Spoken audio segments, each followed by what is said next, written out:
Y los inversores hacen preguntas y yo creo que hay respuestas a esas preguntas que no están en el análisis técnico, en el análisis on-chain. Por ejemplo, ¿cabe la posibilidad de que Solana se convierta en la blockchain número 1 del mundo, donde todos los players, todos los bancos van a construir sobre Solana? ¿O de todas las L1, L2 que están surgiendo, cuál es la que realmente está capacitada, ¿no?, para aguantar todo lo que se le viene encima, teniendo en cuenta que nos dirigimos hacia tokenización de absolutamente todo?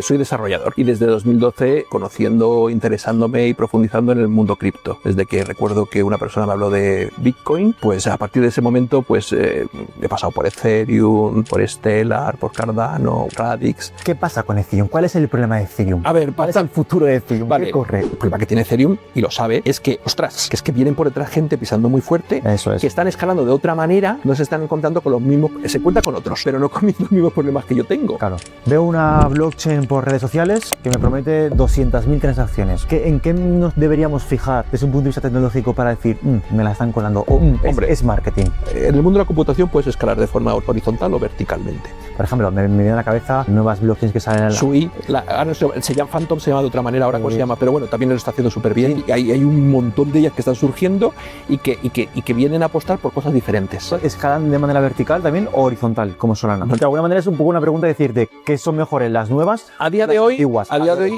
en redes sociales hay un montón de blockchains, por ejemplo Caspa, ¿no? Un proyecto, no sé si lo conoces, que ha resuelto el trilema. Bueno, para mí, ya te he dicho antes, el trilema no existe. El trilema existe en el ámbito que se definió, que es para Ethereum. Lo han extrapolado. El marketing, ¿no? Al final yo creo que eso es marketing. Claro, un perfil como el tuyo, ¿no?, más tecnológico, ¿tú crees que le puede ser de utilidad a un inversor? Entiendo. Inversor que no compre un token, que no haya... Lo digo porque yo sé algunas que son horribles y que muchos han comprado esos tokens. Bien, Andrés, pues te voy a poner un poco en contexto, ¿vale? Porque al final el 95% de las personas que van a ver este podcast son un perfil inversor. Un perfil inversor que realmente pues lo que quieren es ganar dinero utilizan mucho el análisis técnico, el análisis on-chain, para de alguna manera ver si su tesis de inversión pues se va a cumplir o se está cumpliendo. Y los inversores hacen preguntas y yo creo que hay respuestas a esas preguntas que no están en el análisis técnico, en el análisis on-chain, y esas preguntas son importantes. Por ejemplo, creo que todo el mundo se hace la misma pregunta, la ha tenido en la cabeza alguna vez. ¿Llegará Solana a desbancar Ethereum?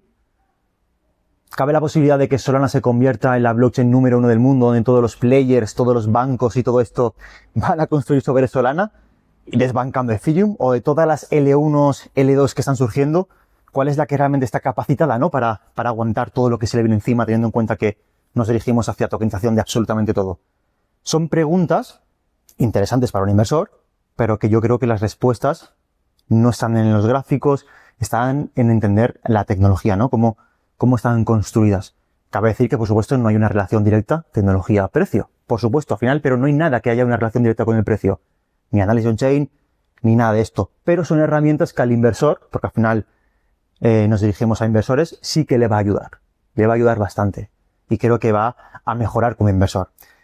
Entonces nos vamos a meter en esta conversación interesante y antes de meternos, pues Andrés, muchas gracias por cederme tu espacio, por aceptar la invitación.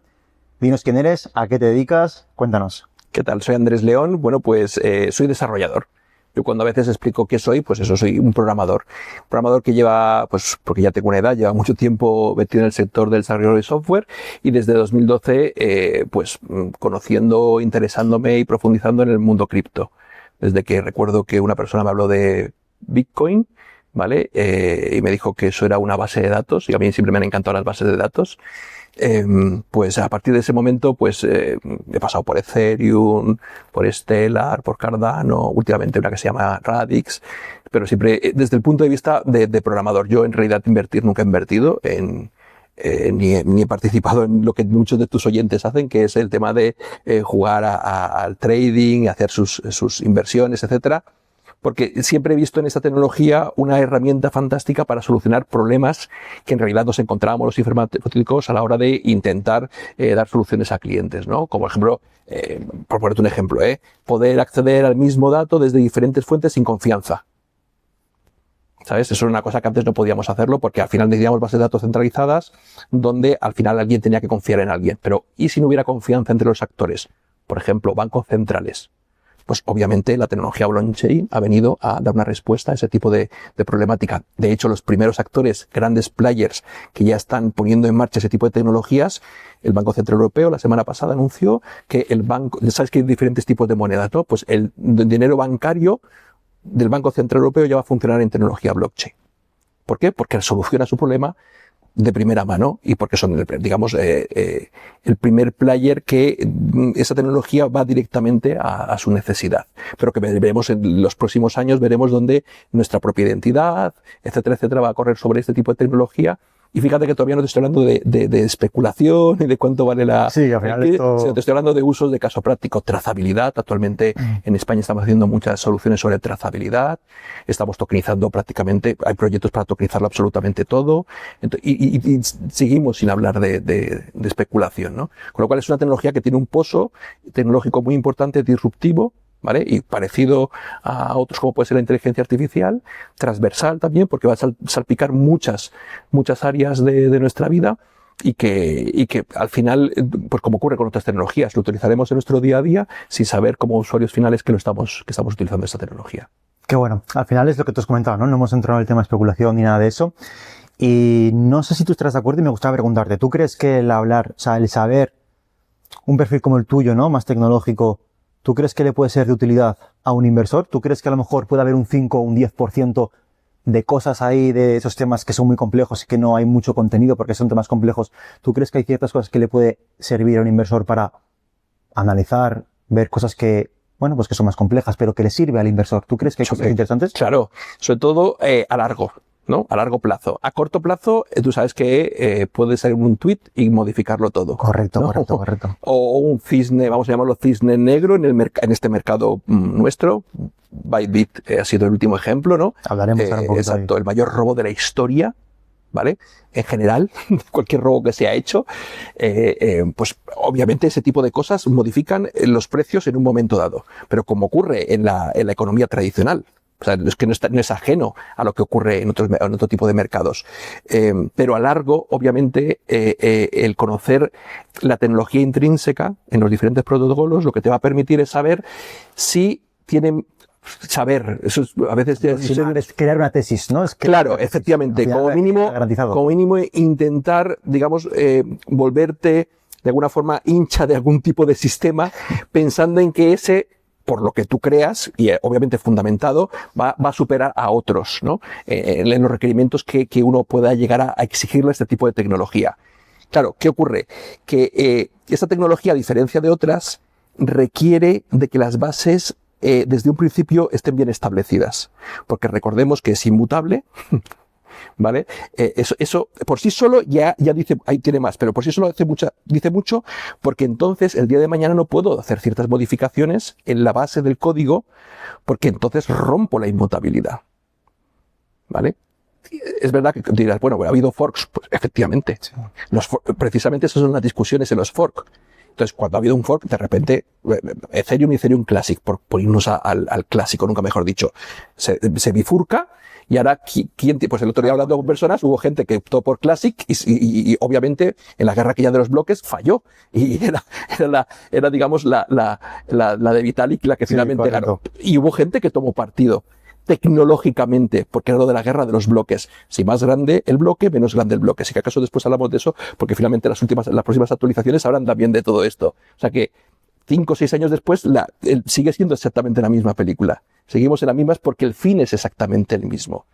Entonces, en ese momento alguien optó por una tecnología porque creyó que ese tipo de tecnología es la que se iba a llevar el pato al agua y otros optaron por otra. Pero ¿verdad que Ethereum Classic no se ha convertido en Ethereum y viceversa? Porque cambiarlo luego es complicado. Eso en el mundo de la programación lo llamamos deuda técnica. Es decir, tú adquieres unos compromisos con tu código, con tu arquitectura. En un momento, cuando tú quieres luego cambiarlo... Es muy complejo. Es muy complejo. Y sobre todo cuando estamos hablando de este tipo de tecnología. Existe otro tipo de software, pero en esta más todavía, ¿vale? Porque además tienes que establecer un consenso donde hay actores que ni siquiera sabes qué son, que opinan sobre el asunto. Cuando tú manejas, es complejo cuando manejas y eres, digamos, tú el dueño del software, ¿vale? Como una empresa, que les es difícil a veces hacer cambios de rumbo en su software. Tú imagínate cuando ahora tiene que opinar todo el mundo. Iba a decir todo Dios, sí, pues sí, todo Dios tiene que opinar sobre el tema. token holders, Claro. si hay proof of stake, token holders, mineros, o validadores, inversores, porque también los hay, Claro. programadores del código. De todo. Es muy difícil. Y lo que sucede, hay algunas redes, fíjate, hay algunas redes que evitan o prohíben por protocolo los fork. Y muchos de los que están apostando por ese tipo de redes no lo saben. Pero para mí el fork es bueno, porque precisamente viene a hablar de este tipo de tecnología descentralizada, ¿no? Donde, jolín, si no te gusta, pues cambio de opción. O me voy con la opción que más me parece válida. Entonces, cuando estamos hablando de a largo, hablando del precio que tú haces a largo, es bueno conocer qué tipo de tecnología estamos manejando en nuestra inversión, porque así podremos tener, al menos cuando perdamos nuestro dinero, sabremos por qué, con conciencia por qué lo hemos perdido. Correcto, porque al final no hay nada garantizado, pero Claro. no te pilla por sorpresa Eso es. cambios en la tecnología. No inviertas en lo que no conoces. Correcto, eso es. Lo decía el otro día, se lo escuchaba decir a José Elías, tal. No inviertas, porque hay gente que se le acerca a este hombre y le dicen, he invertido en tu empresa porque te conozco. Y le dicen, a ver, pero tú entiendes en lo que estás invirtiendo, Claro. ama de cántaro. No inviertas en lo Sí, que no conoces. la gente se deja llevar por lo que se dice en redes sociales y es por eso que yo creo que lo que te he comentado, ¿no? Y muchas de las respuestas o conocimiento que tiene que tener la gente no está en el análisis técnico, está en lo que vamos a ver hoy, que es esta conversación, ¿no?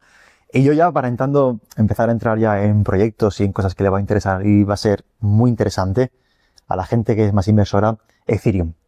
Vale, yo creo que Ethereum ha sido el activo que más ha defraudado a nivel de precio, que yo creo que esto tarde o temprano va, bajo mi punto de vista, al final es un lado inversor, Ethereum sí que subirá de precio, romperá sus máximos históricos, pero es cierto que... Y es el que más pasta le ha dado a mucha gente, ¿eh? Claro, totalmente, ¿no? Es como la reina, ¿no? Del ecosistema. Hombre, o sea, Es la reina del ecosistema y yo hay creo gente que compró en 15 euros no hace tanto y ya está en 3.000, ¿eh? Claro, no sé si.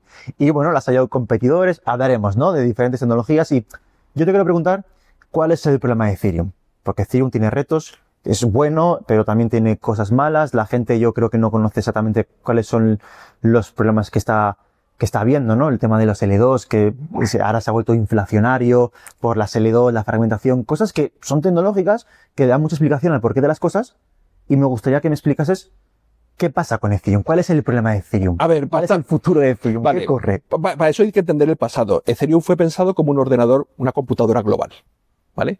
Entonces eso técnicamente, entre otras cosas, te dice que tú puedes crear cualquier tipo de software sobre ella. Y eso es buenísimo, porque lo hace súper flexible Ethereum, ¿vale? Pero claro, por otra parte, para el programador es un horror, ¿vale? Porque si en el mundo tradicional los bugs son engorrosos, en nuestro mundo los bugs te hacen perder pasta. Un robo, un hackeo, una pequeña falla de seguridad de día cero puede por echar al traste. Sería barra. Claro, y lo hemos visto además. Durante los últimos años, decenas de casos, ¿no? Entonces, para el programador, sobre todo cuando tiene que programar contratos inteligentes en Ethereum, que digamos es como la guinda de Ethereum, porque si no sería Bitcoin, ¿vale? Correcto. Me refiero cuando era Proof of Work, ¿no? Ahora podremos hablar de otro tipo de historias, ¿no? Sin duda, pues es un engorro. Es un engorro. Entonces, para mí como programador, programar en Solidity es un engorro. Fíjate, te voy a poner un ejemplo. No hace mucho unos amigos que ganaron un hackathon con un proyecto en Ethereum donde básicamente era para hacer de forma automática, muy básicamente, tenía más cosas, pero para hacer inversiones reiteradas, ¿cómo es que lo llamáis? DCA. Un DCA, eso, para hacer un DCA, ¿vale? De forma automatizada. Muy bien. Y además que ese DCA fuera haciendo un lending, además... Pero estaba muy bien y ganaron un hackathon con eso. Ellos me decían un año después en Merge, me los encuentro en Merge y les pregunto, no voy a dar más pistas para que la gente tampoco sepa quiénes son, ¿no? Porque Vamos a mantenerlo, ¿no? Exacto. Iba a decir la tecnología más allá que utilizaban, pero ya se sabe. Entonces, ¿qué ocurría? Me dicen, es que no lo sacamos, pero yo, ¿cómo va por su proyecto? ¿Lo habéis sacado al final, tal y cual? Estamos por sacarlo, pero es que no hemos encontrado quien nos valide nos haga una auditoría de los contratos inteligentes. Tenían miedo.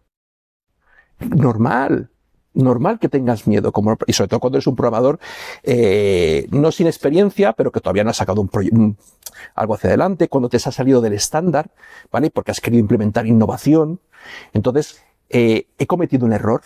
tiene que validarme otras personas. Claro, ellos habían estado pidiendo precios y es que pues ahora mismo menos de 10, 15.000 euros por contrato es difícil que alguien te lo haga con certeza. A la que tengas 2 o 3 contratos en un solo proyecto, es mucho dinero. Entonces, y aún así, no tienes la certeza de que no vaya a haber ningún tipo de hackeo. Claro, al final nunca se sabe, ¿no? Nunca Entonces, fíjate que seguro. se ha vuelto a la vuelta. Algo que comenzó siendo muy interesante, que es Turing completo, programabilidad total, a la hora de poner una infraestructura al alcance de todos, se nos ha venido a la vuelta.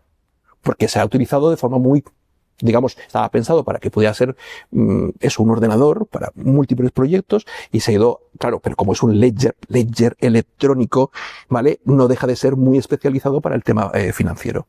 Y claro, si mueves dinero y hay un error, la has cagado.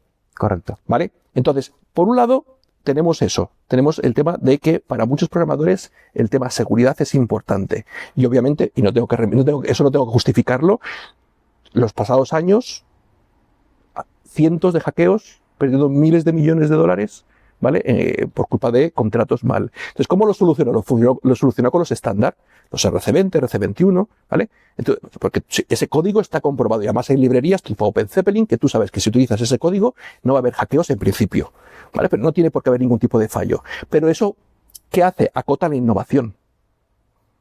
Porque entonces, ¿qué pasa? Si tú quieres innovar y te sales del estándar, le pasa lo que a estos chicos. Y no innovan las grandes empresas. Claro. Innovan los chavales en los hackatones. Entonces, si no hay innovación, no hay desarrollo y a la gente le cuesta, entonces tienes un problema. Porque entonces la gente no construye en tu red. Y si no la utiliza nadie, o la utilizan pocas personas, cada vez menos. ¿Qué le pasa a Ethereum? Ethereum tiene una gran ventaja que ha sido la primera, y es la que tiene el nombre. Y como plataforma de consenso, quitando la capa de la capa de programabilidad, ¿no? O la capa de aplicación, si quitamos eso, funciona fantásticamente. ¿Qué hackeo? O sea, ¿cuándo había un ataque del 51%? ¿Cuándo había Muy pocas veces. Nunca, de hecho. O sea, la capa de consenso, igual que Bitcoin, pero pasa con todas, ¿eh? Todas, Solana, Cardano, todas. La capa de consenso funciona fantásticamente, incluso con enfoques diferentes. O sea, los ataques civil, o sea, no ha sucedido. O sea, no ha habido nadie que ha sido capaz de romper eso, de momento. Que yo recuerde, ¿cómo se llaman los pajaritos estos de hace unos años? Los Axie Infinity. Sí, correcto, sí. ¿Vale? Pues hubo un problema en la capa de consenso. ¿Te acuerdas? Que hubo un hackeo en la capa de consenso. Luego se vio que es que una llave, no sé qué, vale. O sea, también ha habido personas envueltas en el error. Pero bueno, tuvieron la capacidad de hacer, como era una red pequeña, no me acuerdo cómo se llamaba aquella red que tenían ellos propia. Una red, pues, se fueron capaces de hackear al más del 51% de los, y entonces alterar el consenso del protocolo. Vale, ok. Pero no es que no ha habido más. Creo que en Cardano, pero también fue un fallo, no de toda la red, sino de un nodo concreto. O sea, es que son habas contadas y muy concreto, y las pérdidas fueron mínimas. Está más en la capa de aplicación, ¿no? Que comentas tú, claro. Hackeos. Y ahí se con el problema de los smart contracts. O sea, los hackeos están ahí. Exacto. Y es donde tenemos el problema con todas las redes de máquina virtual de Ethereum. Correcto, sí. Y bien, es donde tenemos el problema. De ahí que, aunque tú has hablado de actores que puedan ser Ethereum Killer, cuidado con los que vienen detrás. Porque son muchos nuevos proyectos. Me gustaría mencionar alguno más adelante. Exacto, que lo que están haciendo es solucionar o poner, digamos, solución o dar seguridad en la capa de aplicación. Porque las capas de consenso están muy bien pensadas. Correcto, sí. Entonces, de alguna manera, el problema de Ethereum, me entiendo que está más por la capa de aplicación. El problema que estamos viendo actualmente, ¿qué es lo que ocurre con Ethereum? ¿Por qué de alguna manera, la gente se mete con Ethereum? Pero ese ha sido el problema desde el inicio. Y ese tipo de arquitectura, por ejemplo, en la próxima actualización hay varios rasgos, ¿no? Y Ethereum lo está intentando corregir. Por ejemplo, para corregir eso, lo que está intentando es mejorar los contratos con Akamai Abstraction. Es decir, las billeteras, ¿vale? De un par de llaves, ¿vale? Privada y pública, digamos, tienen su valía o han tenido su valía, pero para poder hacer más cosas, tengo que llevarme la lógica de la propia cuenta a un contrato inteligente. Entonces, para eso, Akamai Abstraction, pero Akamai Abstraction, como lo habíamos planteado, no funciona. Tanto es así que no funciona, que ahora tienen que sacar una IP para intentar mejorar el proceso de la Akamai Abstraction para que sea más accesible, para que cualquiera pueda desarrollar una Akamai Abstraction de forma sencilla. O más eficiente, que hasta ahora era bastante complicado. Entonces, o complejo, más que complicado, complejo. ¿Qué ¿Qué ocurre? Que ese tipo de innovaciones son las que otras cadenas, Cardano, Solana, lo tienen muy bien pensado ya. Entonces, o dan pasos, pero claro, ¿por qué les cuesta dar tantos pasos? Porque su manera de hacerlo, su deuda técnica les hace que no sea tan fácil dar esos pasos. ¿Vale? Pero, y voy más allá. Eso es lo que hemos tenido siempre de Ethereum. Pero es que Ethereum, cuando tú dices el Layer 2, etcétera, etcétera, se está enfrentando a un nuevo problema, que es la escalabilidad. Y ahí sí afecta a la capa de consenso. ¿Vale? La escalabilidad de la propia red. ¿Qué ocurre con Ethereum? Primero que Vitalik es un ser que muy inteligente, pero también que en este caso en concreto ha dado muchos bandazos. Eso es. Si no, que la gente revise el roadmap y el trozo del roadmap, que es inmenso, el trozo que tiene que ver cómo escalar, es una cosa que han cambiado 200 veces. ¿Vale? Y además ha ido a una cosa, ha vuelto y posiblemente va a volver a cambiar, seguramente, ¿vale? Y entonces la última decisión fue quitar el sharding. Correcto. Como conocemos tradicionalmente el sharding. Explícalo así de manera resumida para la gente, porque aquí estamos entrando en temas interesantes. ¿Cómo funcionaba el sharding de manera sencilla? De alguna manera es como que procesaba transacciones paralelamente, ¿no? Eso es. Y ahora no ha dejado eso un poco de lado. La gente sabe que sus ordenadores tienen un procesador multihilo. O sea, ¿cuántos procesos tiene? ¿No? O su procesador tiene 4, tiene 6, tiene 8. Eso lo sabe porque la gente lo maneja habitualmente en su día a día. Entonces, un procesador puede administrar más de una transacción. Como muchas autopistas a la vez, ¿no? En la carretera, muchos coches, muchas autopistas. Eso es. Más ligero. Eso es. Entonces, pues en el mundo de la computación es exactamente lo mismo, o sea, de la programación en este caso es exactamente lo mismo. Lo que pasa es que en un principio, bueno, ha cambiado muchas veces, pero la antepenúltima era sharding tradicional, es decir, que la propia engine, la propia máquina virtual de la red fue la que procesara transacciones, ¿vale? Y ahora lo último, y ya en marzo del año pasado, hace un año, con Denkun en la actualización, plasmó el cambio, que es que no voy a fragmentar los procesos, sino voy a fragmentar los datos. ¿Vale? Y entonces fue cuando implementó los blobs, que no es más que datos junto con el bloque o el paquete de transacciones. Y creo que puso tres blobs, ¿verdad? Sí. Y en esta próxima pasa 6. Y quiere llegar hasta... No, creo que en esta próxima, o sea, ahora en abril pasan a 6 blobs y tiene que ir incrementando hasta llegar a 256 o algo así de... Yo leí, ¿no? Esto es lo que te comenté la primera vez que nos vimos, el muestreo 2D que quiere llegar a 200.000 transacciones. Ahí, bueno, en el blog ahí está explicado las actualizaciones. Sí, pero eso es otra cosa. Es otra cosa, ¿no? Claro. ¿Por qué? Claro, entonces, ¿qué significa? Porque la gente dirá, pero bueno, guardando, o sea, poniendo paquetes adicionales a la transacción de datos, ¿cómo escalas? O sea, ¿eso cómo escala? Pues porque esos paquetes los proporcionan la Layer 2.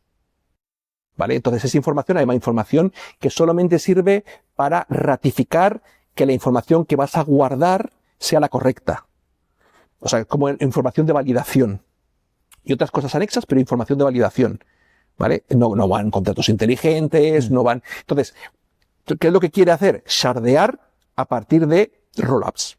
Es decir, rollups, sidechains, ahí los términos se pueden llegar a confundir porque también entre ellos se mezclan los conceptos muchas veces, pero no son más que redes diferentes, ¿vale? Que van incorporando ya transacciones como compiladas a la red principal, que es la madre, que sería Ethereum.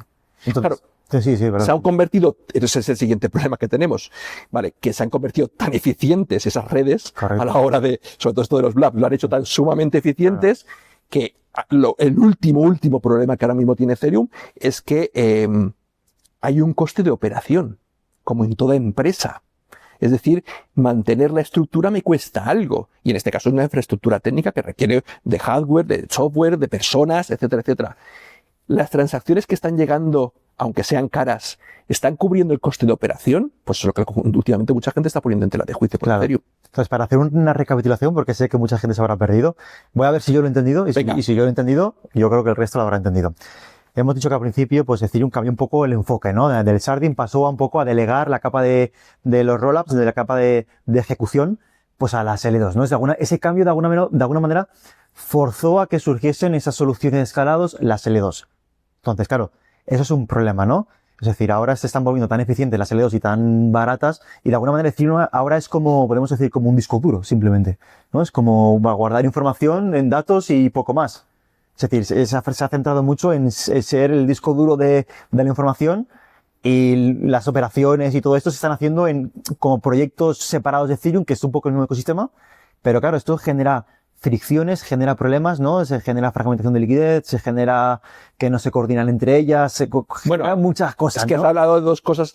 Claro, por otro lado está la competencia entre ellas mismas. Totalmente, cada uno una tecnología de una donde la forma. liquidez está completamente separada, y ya sabes que en vuestro ámbito, que es el puramente financiero y económico, Claro, y especulativo, tiene que haber liquidez, eso es importantísimo, claro, pero en el momento que tienes ya de por sí la liquidez entre diferentes proyectos DeFi, digamos, está separada, pero aún así nosotros vendimos el TVL de forma, digamos, de una red entera. Queremos saber cuánto dinero hay bloqueado en una sola red, ¿no?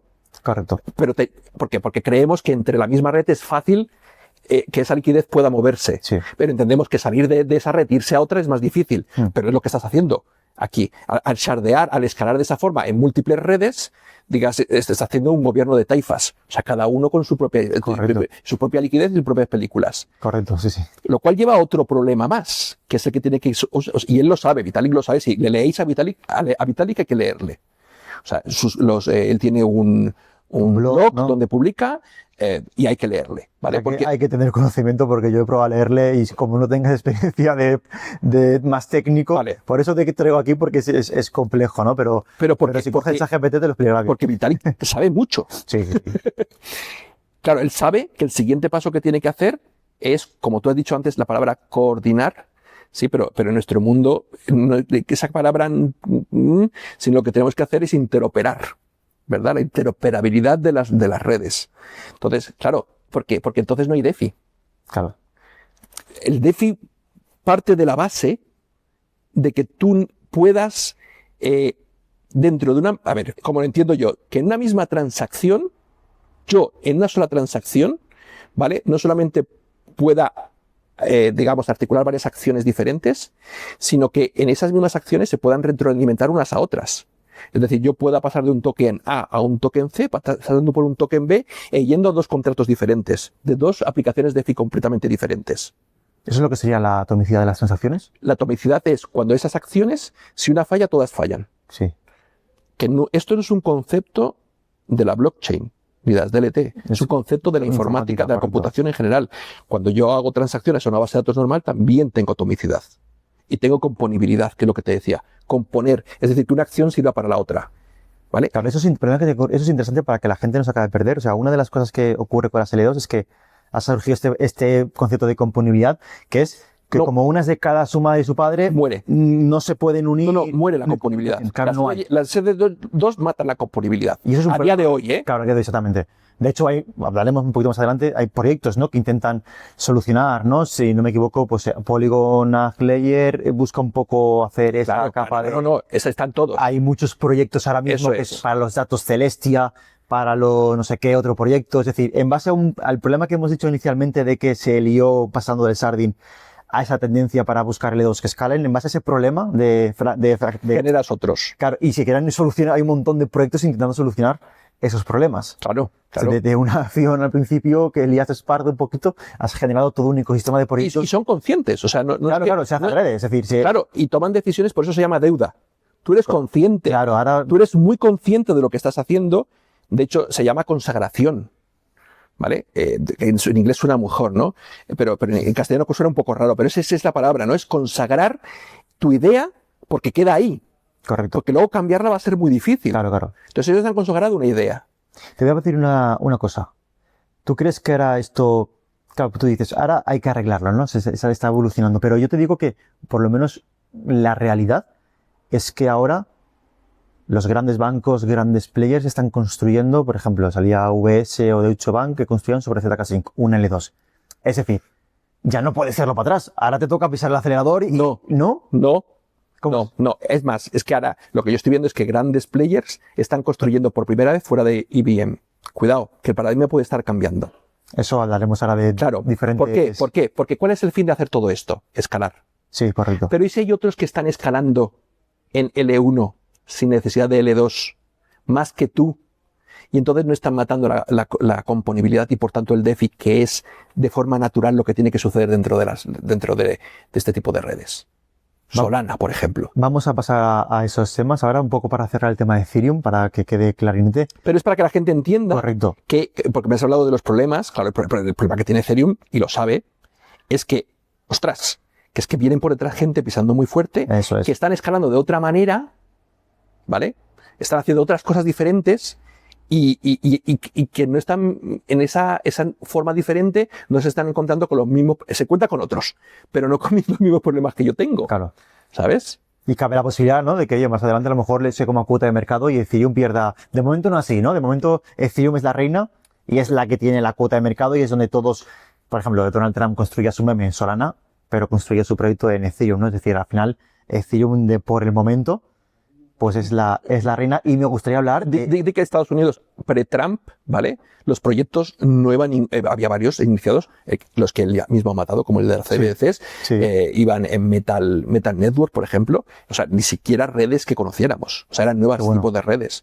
O sea, para que la gente vea que esa es otra película, que todo sea de código abierto, Happy Flower, hace que cualquiera pueda coger, clonarlo y hacerlo nueva. Es decir, todo eso está muy bien porque te da seguridad como inversor. Luego no conozco a nadie que se haya leído el código, pero bueno, que esté abierto, se presupone que está bien o que hay alguien que lo está verificando, no es cierto tampoco. ¿Vale? Pero bueno, se presupone, pero también, jolín, como inversor es como diciendo, cópiame. Claro, correcto. Ostras. Entonces ahí no es que yo sea anti-open source, pero sí es verdad que entiendo que hay momentos por seguridad, por mantener tu inversión en lo que has tal, que ostras, que hay que tener cuidado con todo ese tipo de cosas. Correcto. Entonces, Ethereum, ¿bien o mal? Ethereum, las L2, es la dirección, o sea, ¿esos problemas van a ser capaces de arreglarlo? ¿Se van a arreglar saliendo otros proyectos? Ahora el tema de la interoperabilidad, ¿cómo ves el futuro de Ethereum? Vamos a ir un poquito más cara al inversor, ¿no? Es decir, Para mí, sí, a largo, mal. Para mí, pero es para mí, es muy subjetivo, ¿vale? Es desde mi visión de las cosas, incluso visión tecnológica, ¿vale? Para mí mal, porque tiene que solucionar demasiados problemas, ¿vale? ¿Qué son, para ir sintetizando? Que son seguridad, escalabilidad.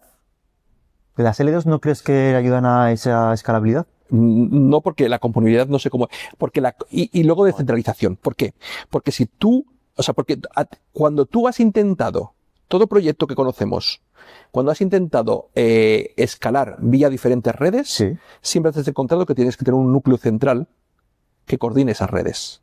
Y ese núcleo central que coordina las redes, normalmente lo que hace es que rompe la descentralización.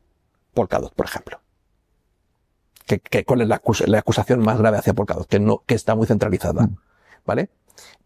Pero voy más, no hace falta ni siquiera que lleguemos a ese punto. De hecho, ahora mismo la crítica a la L2 es que están volviendo centralizado, ¿vale? Porque necesitas un coordinador para agrupar las transacciones y eso lo hace un nodo que no es comunitario, sino que son de la propia empresa.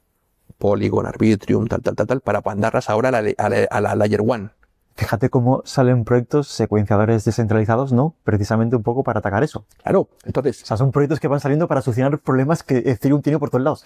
Claro, entonces, pero ¿y si vienen otros que por otro tipo ya no tienen todo ese tipo de problemas? Entonces, a día de hoy, o sea, yo reconozco que al ser la primera, pues como muchos primeros, tienen esa cuota ganada. Además, es verdad que, como hemos dicho antes, en capa de consenso no ha fallado nunca.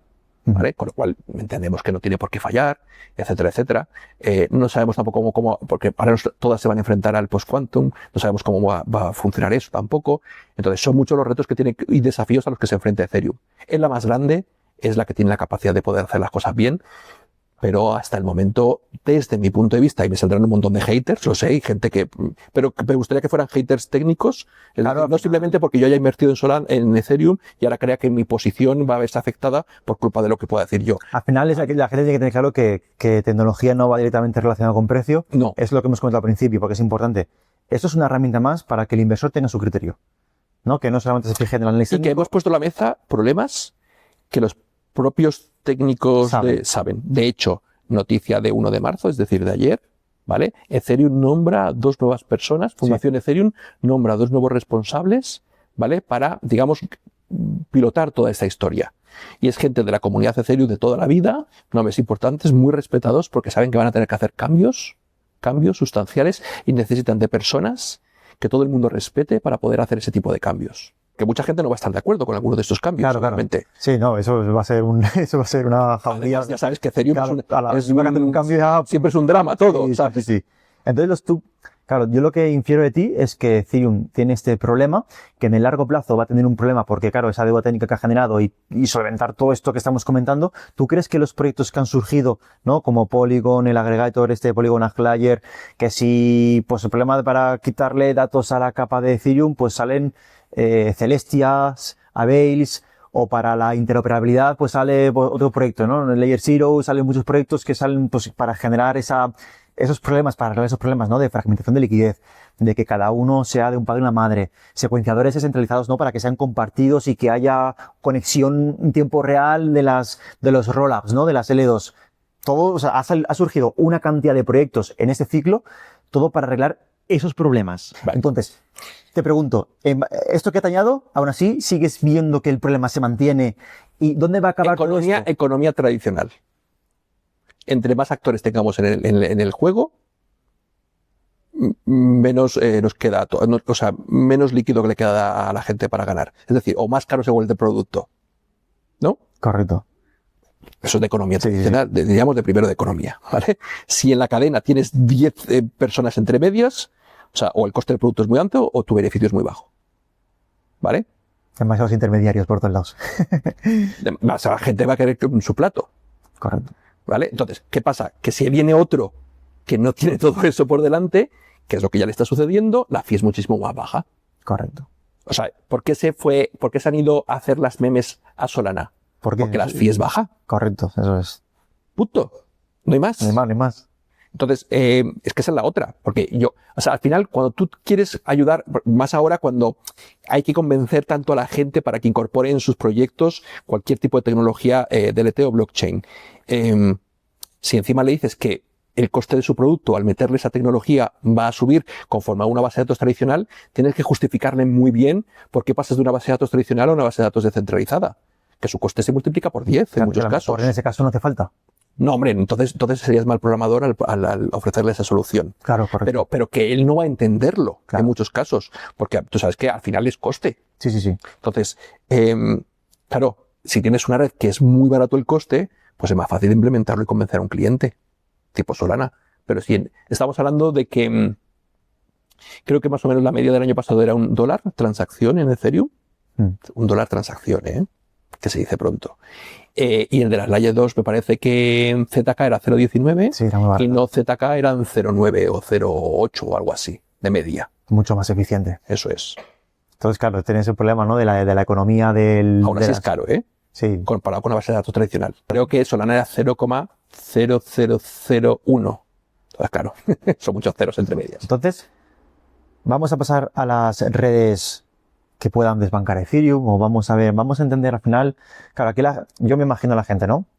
Entonces, ¿qué me estás diciendo? Que Solana no tiene, o sea, que Ethereum tiene problemas. De momento, la realidad es que Ethereum es la más grande en la que se está construyendo, tiene pues los máximos desarrolladores, todos los proyectos están en Solana, así que tienen la mayoría de la cuota de mercado. Una cosa es que en el largo plazo, ¿no? Que está interesante, es un poco por eso esta conversación, al final esos aspectos tecnológicos, pues al inversor le hace abrir la cabeza, abrir la mente e incorporar nuevas herramientas. Vamos a hablar... Dime. Antes de mencionar otras. Lo que no quiere decir, por eso en las cadenas muchas veces hablamos de esos, que haya un application killer. No hablamos tanto de layer killer, sino application killer. Porque al final te has dado cuenta que lo que atrae liquidez, que finalmente lo que busca todo el mundo, que es atraer liquidez, entonces sí. Puro y duro, y esa liquidez te hace tener transacciones y se mueve la red, lo que trae liquidez son aplicaciones interesantes. Entonces, nadie dice que el día de mañana, o sea, mañana aparezca una pedazo de aplicación en Ethereum que atraiga toda la liquidez del mercado. O sea, que no solamente tenemos que verlo desde el punto de vista de qué tecnología como layer, sino también qué aplicaciones puedas construir ahí. ¿Vale? Entonces, y a lo mejor hay que hacer una aplicación para Ethereum y es la leche y todo lo que yo he dicho dará igual. Claro, porque se ha actualizado todo. Porque la aplicación se lo ha comido absolutamente todo. Se adapta, sí, al final esto es un día a día, y hay que estar pendiente. Eso es. Y no hemos dicho nada que los propios la propia Fundación Ethereum y el propio Vitalik no hayan puesto sobre la mesa de las problemáticas que tienen. Es decir, no las hemos inventado. No, correcto. Eso es de lo que simplemente nos ha hablado de lo que ya está ahí sobre la mesa. Qué bueno. Entonces, vamos a hablar de los Ethereum Killers, ¿no? Es decir, vamos a ver Yo, mira, veo mucho que están surgiendo muchas L1, incluso muchas L2, ¿no? Me acuerdo que hace poco Megaeth, otra L2, salen un montón de blockchains. Entonces, claro, todas quieren competir para que construyan sobre ellas mismas. Entonces yo te quiero hacer una pregunta. ¿Solana, por ejemplo, podría llegar a convertirse en la número 1 donde todos los players y grandes bancos construyan sobre Solana? ¿Qué pasa? ¿Solana sería capaz de aguantar eso? Y, bueno, pues a lo mejor como es más barata y desbancaría Ethereum, ¿qué pasa con Solana? Porque Solana se habla mucho de que, y sobre todo impulsado por la enorme revalorización que ha tenido de precio, de que Solana tiene una muy buena tecnología. Solana en el 2024, creo que solo se cayó una vez, ¿no? Se cayó, creo que se parió la red. Sí. Yo sé que últimamente se ha caído bastante. No, últimamente nada. Cuando lo de... No, últimamente no, ¿no? Sí, cuando sacó la meme coin de Trump colapsó la red. Bueno, pero una cosa es colapsar... No, pero para mí son cosas diferentes. Una cosa es colapsar la red, ¿vale? Y colapsar la aplicación. Y otra cosa es que la red se caiga. Es decir, que tus nodos dejen de funcionar. Muy bien. Otra cosa es que dejen de funcionar. Y no porque la red esté colapsada, sino porque ha habido un fallo de lo que sea, ¿no? Y es verdad que Solana le pasó eso. Le ha pasado en el 23 sobre todo mucho, en el 24 creo que menos. ¿Han solucionado el problema? Esa es la duda, ¿vale? Es decir, cada vez que intentan escalar se les cae la red. Técnicamente ese es el problema, ¿vale? ¿Qué ocurre? Que obviamente tienen ingenieros buenísimos por detrás que están intentando solucionar ese problema, ¿vale? Entonces, ¿cómo lo están intentando solucionar? Escalando. En el mundo de la computación puedes escalar de forma horizontal o verticalmente, ¿vale? Verticalmente significa que el hardware que estás utilizando tiene más requerimientos, cada vez le pone más especificaciones, y horizontal significa que agregas nuevo hardware. Correcto. Con especificaciones menores, pero agregas nuevo hardware. Y eso, pues la computación en la nube no es más que eso, que la agregación de mucho hardware. Porque antiguamente lo que teníamos eran ordenadores inmensos, la gente recordará, grandes, ¿vale? Y cada vez eran más grandes y dije, bueno, no, esto hay que cambiarlo, porque no es óptimo. Lo óptimo es escalar de forma horizontal o lineal, como se dice. Y Solana está intentando escalar de forma, para solucionar el problema, escalar de forma vertical. Mejorando sus servidores, más memoria, ¿no? Mejorando de manera física, hardware. Y claro, eso tiene un límite, entiendo, ¿no? Claro. Y bueno, puede llegar a tener un límite, pero como mínimo ahora es muy caro. Por decirte, te voy a poner un ejemplo, poner un nodo de Solana, además del coste económico que tienes que tener para que pueda validar, requiere de una infraestructura, además de otras características, te voy a dar un dato, 256 megas de memoria RAM. Creo que la gente que sepa un poco entenderá rápidamente que eso es una locura. Ya para un ordenador físico conectado a una red, pues es una locura. No te digo si tienes que contratarlo en una nube, en AWS, Google Cloud o lo que sea. ¿Vale? Por eso su infraestructura es centralizada y sumamente cara. Porque no son tantos nodos los que pueden soportar ese tipo de... Y aún así tiene muchos, ¿eh? Para lo que son, aún así hay muchísimos. Pero digamos, ese es un problema que tienen que resolver ellos y son conscientes y hablan de ese tipo de problema. En redes sociales, si seguís a algunos de sus desarrolladores en Twitter, en X, veréis que hablan de ese tipo de problema porque otros les atacan y ellos hablan del problema, ¿vale? Bueno, pues es una cuestión de que sean capaces de dar solución. Obviamente tiene grandes players que la están respaldando, que eso es lo que hace ahora mismo que, bueno, como hemos estado hablando antes, ¿no? De que Trump en uno de sus tweets diga que Cardano, Solana, Ethereum, Bitcoin y XRP, fíjate que ya no solamente porque hace un año hubiera hablado solamente de Ethereum y de Bitcoin. Yo ya he metido y XRP, bueno, tenía problemas con la SEC, etcétera, pero hoy en día ya están hablando de 3 players importantes y entre ellos Solana. Es verdad que detrás tiene grandes corporaciones que la están sustentando y, bueno, pues si no, es una perfecta candidata a desbancar a otras. O sea, ¿podría llegar a desbancar Ethereum en un futuro, Solana? A la vista está en que el mayor desarrollo se está haciendo en Solana. Yo te digo por España, ¿vale? En España, el grupo de programadores más activo que hay es el de Solana. Después de Ethereum, obviamente, porque todo el mundo enseña Solidity, ¿vale? Es Solana. Además, cuenta con muchos recursos. Si alguien los quiere conocer, Heavy Duty, ¿vale? Los encuentran en redes sociales, son muy majos, ahora mismo están en un tour por España, creo que este fin de semana pasado estaban en La Coruña dando clases de Rust y para programar en Solana tienes que saber Rust y programación en el lenguaje de Solana y ofrecen cursos en línea constantemente en español, o sea que, claro, la comunidad de desarrolladores es la que te va a permitir construir proyectos. Claro, ¿Dónde se están construyendo proyectos ahora mismo? Muchos, pues en Solana. O sea que es verdad que al final te voy a dar un poco mi opinión, ¿vale? Mi opinión, de hecho, lo estaba comentando con una persona y, por ejemplo, las nuevas blockchains que están saliendo actualmente, las blockchains más monolíticas, ¿no? Tienen esa desventaja de que realmente pues son anticuadas. No sé si tú estarás de acuerdo en que el hecho de que escalen verticalmente es una desventaja frente a las que escalen horizontalmente. ¿Por qué? Te explico.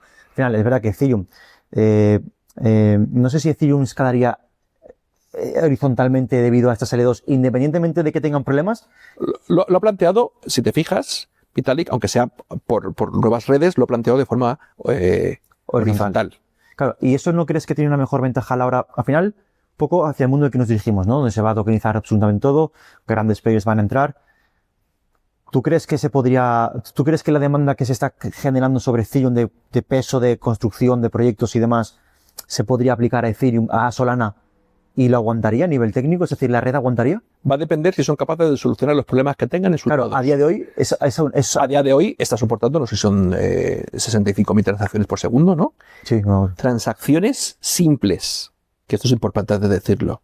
No transacciones a contratos inteligentes. O sea, en las redes tienes una diferencia cuando haces una transacción simple, que es de una billetera a otra, ¿vale? Que cuando la transacción involucra a un contrato inteligente.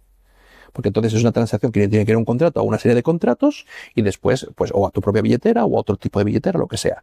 Entonces, una transacción simple, la cantidad de proceso que necesitas es X, y una transacción que vaya a un contrato inteligente, X por 5.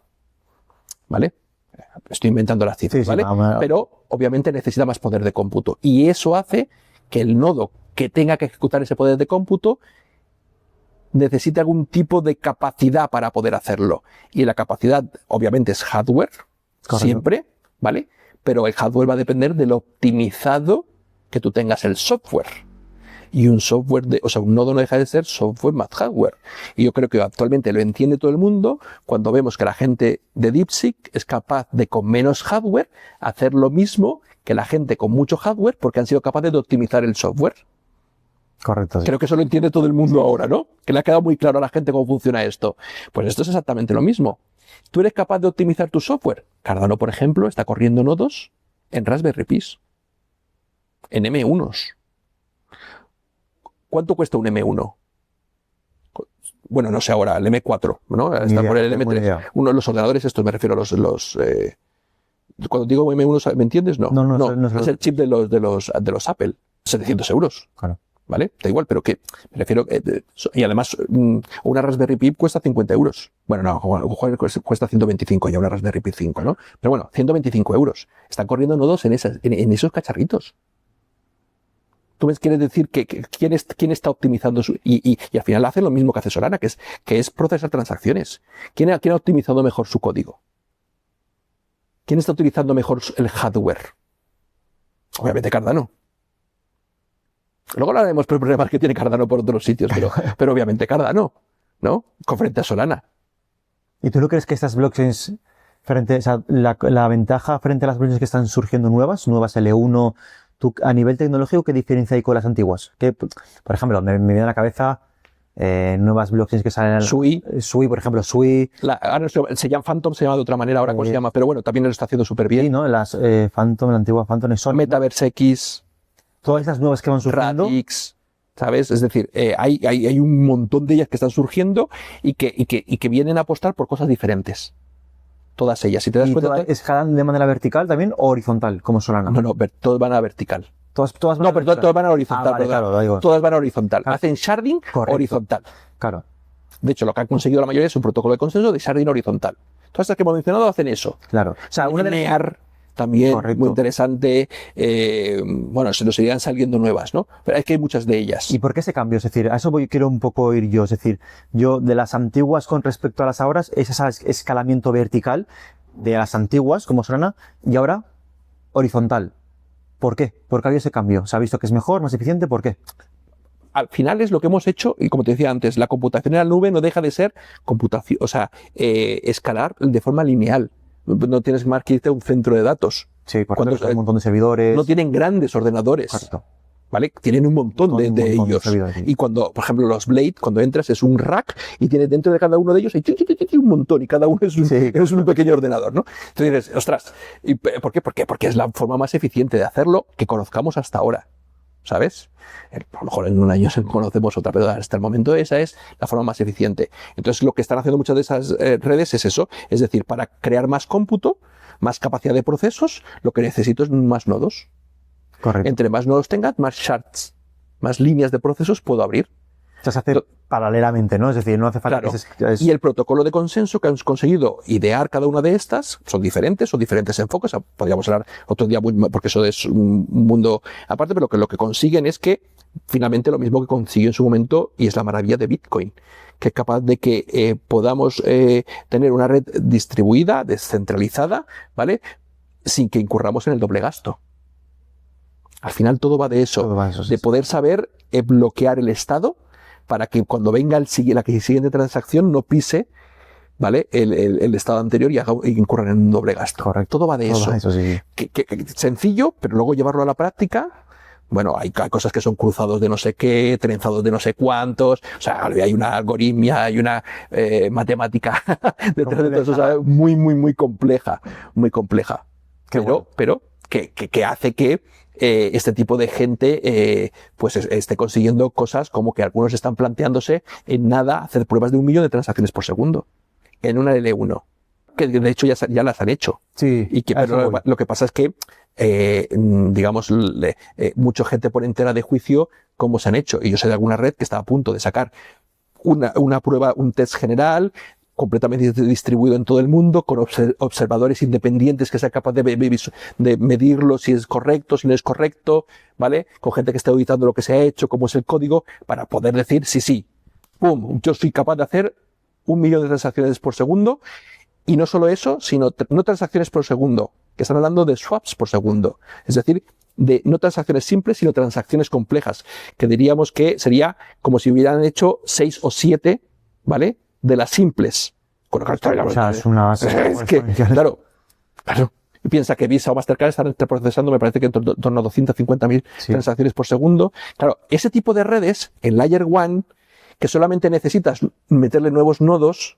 Entonces tú imagínate, ya de por sí son atómicas, sus transacciones son componibles, son perfectas para la DeFi. Claro, porque todo queda en una L1, ¿no? No está fragmentado por zonas, que le pasa a Ethereum y a L2, ¿no? No tiene ese problema que comentamos al principio de, pues que cada uno es su padre y su madre, y apáñate tú, ¿no? Ahí como son todos, todo queda en casa, ¿no? Es una L1, pues no hay problema de componibilidad, las transacciones son atómicas, ¿no? Es decir, no es... Y no solo eso, sino que imagínate que tú eres una empresa que necesitas imponer tu negocio, y tú quieres, Jorín, tú quieres meterte allí. Pues, ¿cuántos ordenadores es una nueva shard?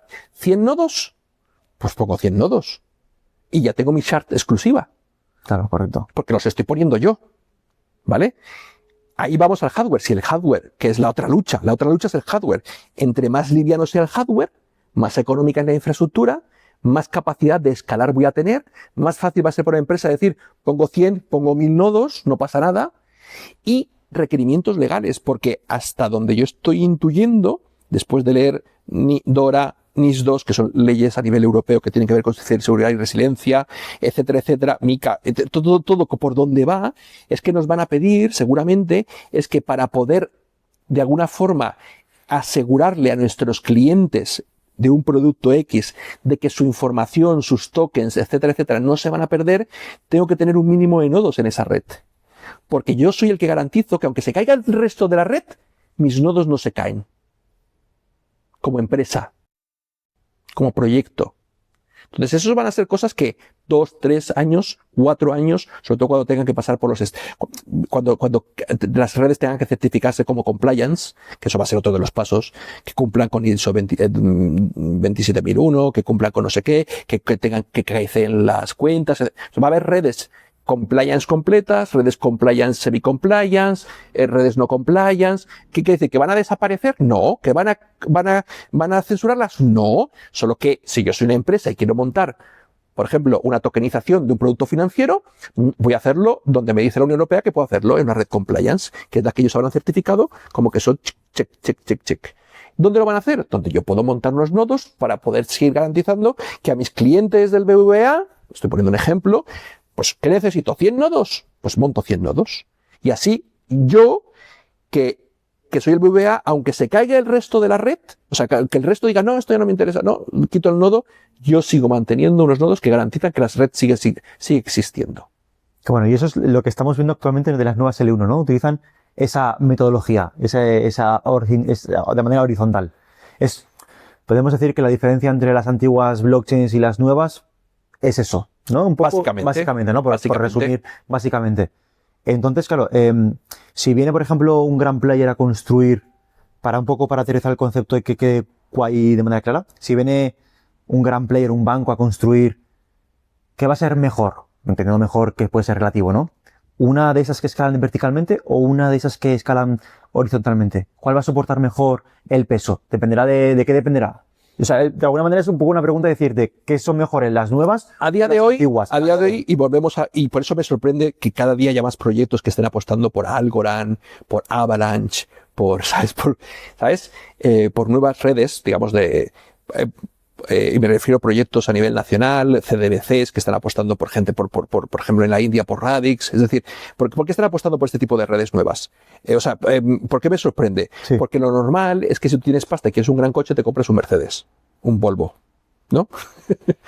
Y no apuestas pues por los nuevos, ¿no? Los chinos estos que vienen y modo, bueno, es que no sé cómo se llaman ahora mismo, ¿no? Pero los nuevos, ¿sabes? Y son gratísimos coches, pero, jolín, lo de toda la vida. Entonces es normal que hasta cierto punto, si tú quieres seguridad, tú vayas a lo que conoces, a lo que sabes que durante los pasados 10, 12 años no ha fallado nunca, que es Ethereum, ¿vale? O cualquier cosa que sea máquina virtual de Ethereum. Además es donde encuentras el mayor número de programadores, porque todos los días se forma muchísima gente sabe programar en Solidity o tiene conocimientos. Entonces todo lo otro todavía es muy incipiente. No tiene tantos programadores, no hay tanto conocimiento. O sea, es que todavía queda mucho por hacer. Y como toda tecnología, ¿vale? A mí me pasa, yo no recomiendo tecnología que no sepa que haya tenido un tiempo de curación para proyectos serios. Nos pasa en el mundo tradicional. Mira, este fin de semana he estado en la JSConf. Y es verdad que hemos hablado de muchos nuevos JavaScript, frontend, tal. Hemos hablado de que hay muchísimos frameworks diferentes para construir. Pero ¿cuál es el rey? React. Bueno, no sé si sabes de esto. Pues React es el rey. Es un framework que creó Facebook hace unos años, 5 o 6 años, bueno, a lo mejor más, 7 o 8 años, creó, y es el rey. Es el que sobre el que todo el mundo construye. Que hay nuevos frameworks que hacen virguerías. Sí, pero... O sea, las cuatro más sonadas ahora son de Optimism, ¿no? El stack de Arbitrum. Claro. ZK-Sync, Starnet, y realmente en base a esas cuatro se ha construido mucho. Base. ¿Veis? Ahora la layer de Unichain, la layer Unichain, ¿no? Que es de Uniswap, ¿no? Sí. O sea, cogen esos frames, estos stacks tecnológicos. Bueno, fíjate, Uniswap es tan grande que se ha hecho su propia layer 2. Pero utilizando el stack de Optimism. Pero bueno, sí. Entonces, todos están cogiendo realmente las 4 pilas tecnológicas principales que hay, que son nuevas, que como dices, no entiendo cómo van a lo nuevo, ¿no? Pero realmente todo se está construyendo, por lo menos lo que se ve por lo menos más en mi mundo, ¿no? El tema de inversión más institucional, no sé, a nivel privado, ¿no? Pero empresas privadas, de locales, no lo sé. Pero todas están con Optimism, con Arbitrum, Arbitrum el último año ha sido Polygon, en la que ha perdido cuota de mercado. Sí, correcto. Pero todos en España todos utilizan esos stacks tecnológicos. Todo nuevo. Y que son stacks que son de proyectos que son L2, que viene del problema de Ethereum. O sea, a lo que voy es que desde ese problema de Ethereum en su día de abandonar los shards y delegar un poco los rollups, ¿no? En la capa de ejecución fuera, la que se ha montado. O sea, un ecosistema de proyectos. Pero porque era barato. Era barato. Y seguía siendo Ethereum. Claro, porque es Ethereum. Y sigue siendo máquina virtual de Ethereum. Correcto. Y tiene toda la cuota de mercado. O sea, es decir, al final... Por eso yo, bajo mi punto de vista, ¿vale? Eso es opinión mía, no sé si, claro, Solana a nivel tecnológico me has comentado que si logran solucionar el tema del escalado vertical, pero claro, la tendencia, no sé, me surge a mí la duda, ¿no? Es decir, no es más eficiente hacerlo horizontal, entonces ¿por qué tendría que ser Solana la que desbanque a Ethereum y no otra nueva que escale a nivel horizontal? Cardano, ¿cómo escala a nivel técnico? Horizontal. Pero Cardano es muy compleja, ¿no? Hay quien se meta ya a desarrollar. Claro, es que ahí está. Y además que habían sacado uno nuevo que se llama Aiken, un nuevo lenguaje que era basado en Rust, que estaba muy bien, que era, jolín, yo lo había probado muy poco, pero pues sí había visto un poco la sintaxis y decía, joder, esto es otra película, esto no es Haskell, que era insufrible. Insufrible y además que necesitaba de grandes equipos de desarrolladores para poder sacar aplicaciones, ¿vale? ¿Qué ocurre? Que se han peleado, es que hay una cosa ahí que se han peleado entre ellos y tal, hay una especie de novela, no sé dónde acabará muy bien, pero claro, el que está programado dice, ¿y si mañana dejan de seguir actualizando Aiken, que está o sea, porque al final tú quieres que se evolucione, ¿sabes? Y que llegue a versiones estables y que le agreguen más cosas, pero ¿y si ahora para por lo que sea? Pues la incertidumbre, tú sabes que siempre es lo peor que existe en el mercado. Correcto. Entonces, si incluso para los programadores, si ahora tienes la cierta incertidumbre de que ese lenguaje de programación, que aunque estaba muy bien y era algo muy bueno para Cardano, ahora de repente hay unas cosas raras entre los... y ahora me echas del GitHub porque le echaron del GitHub, pero luego no te había echado, que sigues estando dentro del repositorio, etcétera, etcétera. Pues todo eso te dices, ostras. Y siendo para mí, Cardano, de las que hay, para mí es number one. Para mí, por encima de Solana. Es que todos los pasos que han dado han sido medidos técnicamente. Claro, siempre está en la bandera de los white papers que tienen ellos, que publican, medio técnicamente es brutal, ¿vale? Y que esa deuda técnica, la tienen muy bien medida. Muy medida, ¿no? Sí, muy medida. Lo que se decía, Cardano, ¿no? Que tardan mucho, pero todo lo que hacen, lo hacen porque se aseguran, vamos, hasta la última cosa. Lo hacen todo perfecto. Y para mí si hay una red que es descentralizada es Cardano, y más con estos, ahora lo que han hecho que no me lo sé bien cómo se llama, la última fase la última fase que han implementado, que es la era de Voltaire, no, es que no me lo... Fíjate que lo he escuchado, sigo mucho a los chicos de Individuo Digital, que se los recomiendo todo, es un podcast exclusivamente de Cardano, ¿vale? Martes y jueves o martes y viernes, pero bueno, los encuentran en internet, Individuo Digital, ¿vale? Y todo te hablan acerca exclusivamente de Cardano. O sea, si quieres estar informado en el mundo Cardano, en castellano, has que escucharlos a ellos, y a Cardano Castellano también, que traduce a Charles y tal. Pues hay que escucharles, o sea, porque escuchar a Charles es como a Vitalik. A Charles es otro, son de estos señores que saben mogollón del tema, ¿no? Y hay que escucharles. Y ellos, y para mí, fíjate que para mí, eso, pues en esta era de Voltaire, sí, es la era de Voltaire, lo que han conseguido es la gobernanza. Ellos ya han descentralizado la gobernanza. O sea, la red pertenece a los token holders. O sea, no hay una empresa por detrás del tesoro de la red. Ellos deciden los protocolos por voto, etcétera, etcétera. Han escogido sus propios DIREP, es decir, representantes descentralizados. Que quiere decir que el representante tú puedes votar tú o puedes delegar tu voto en un representante. Eso desde la billetera, Y tú en un momento dado, si tu representante en ese momento no te ha gustado lo que ha dicho, tú instantáneamente desde tu billetera le quitas tu representación y se la puedes dar a otro o asumirla tú directamente. ¿Qué significa eso? Que tú imagínate en nuestro país, que es cada 4 años que elegimos a nuestros representantes. Pues en esta, si pudiéramos mañana quitar a uno, ostras. Lo veo ya más de daría ahí. ¿Sabes? Pero es lo que pueden hacer ellos, claro, ¿sabes? Sí. Porque es lo que te permite este tipo de tecnología. Pero ya lo tienen implementado y funcionando, que es verdad. Incluso han hecho sus reuniones a finales del año pasado y principios de este año, sus reuniones constitucionales, donde tienen una constitución, ¿sabes? Ya son una nación digital. Eso es Cardano. O sea, es una cosa que no tienen otras redes, que bueno, todas están años luz de eso. Y ellos ya lo han conseguido. O sea, es verdad que, y descentralizada, porque es para mí, la que de verdad está por muchos aspectos completamente descentralizada. Aquí se va a generar debate. Cardano es como Barça Madrid. Sí, bueno, vale, pero que yo, por un lado he dicho lo de Haskell, que es horrible. Claro, por supuesto. No hay quien programe en Cardano. Hay mucha gente. Te puedo decir, el mayor éxito de Cardano es su mayor debilidad, para mí. Lo dije desde el minuto 1, claro, año 2019. Año 2019. Ese cuidado, ¿no? El UTXO extendido. ¿Sabes lo que es? No. Ni idea. Un UTXO, ¿vale? Es una entrada-salida. ¿vale? Que es cómo funciona Bitcoin. El UTXO extendido es lo mismo que Bitcoin, lo que pasa que con más superpoderes, ¿vale? Le permite hacer muchas más cosas.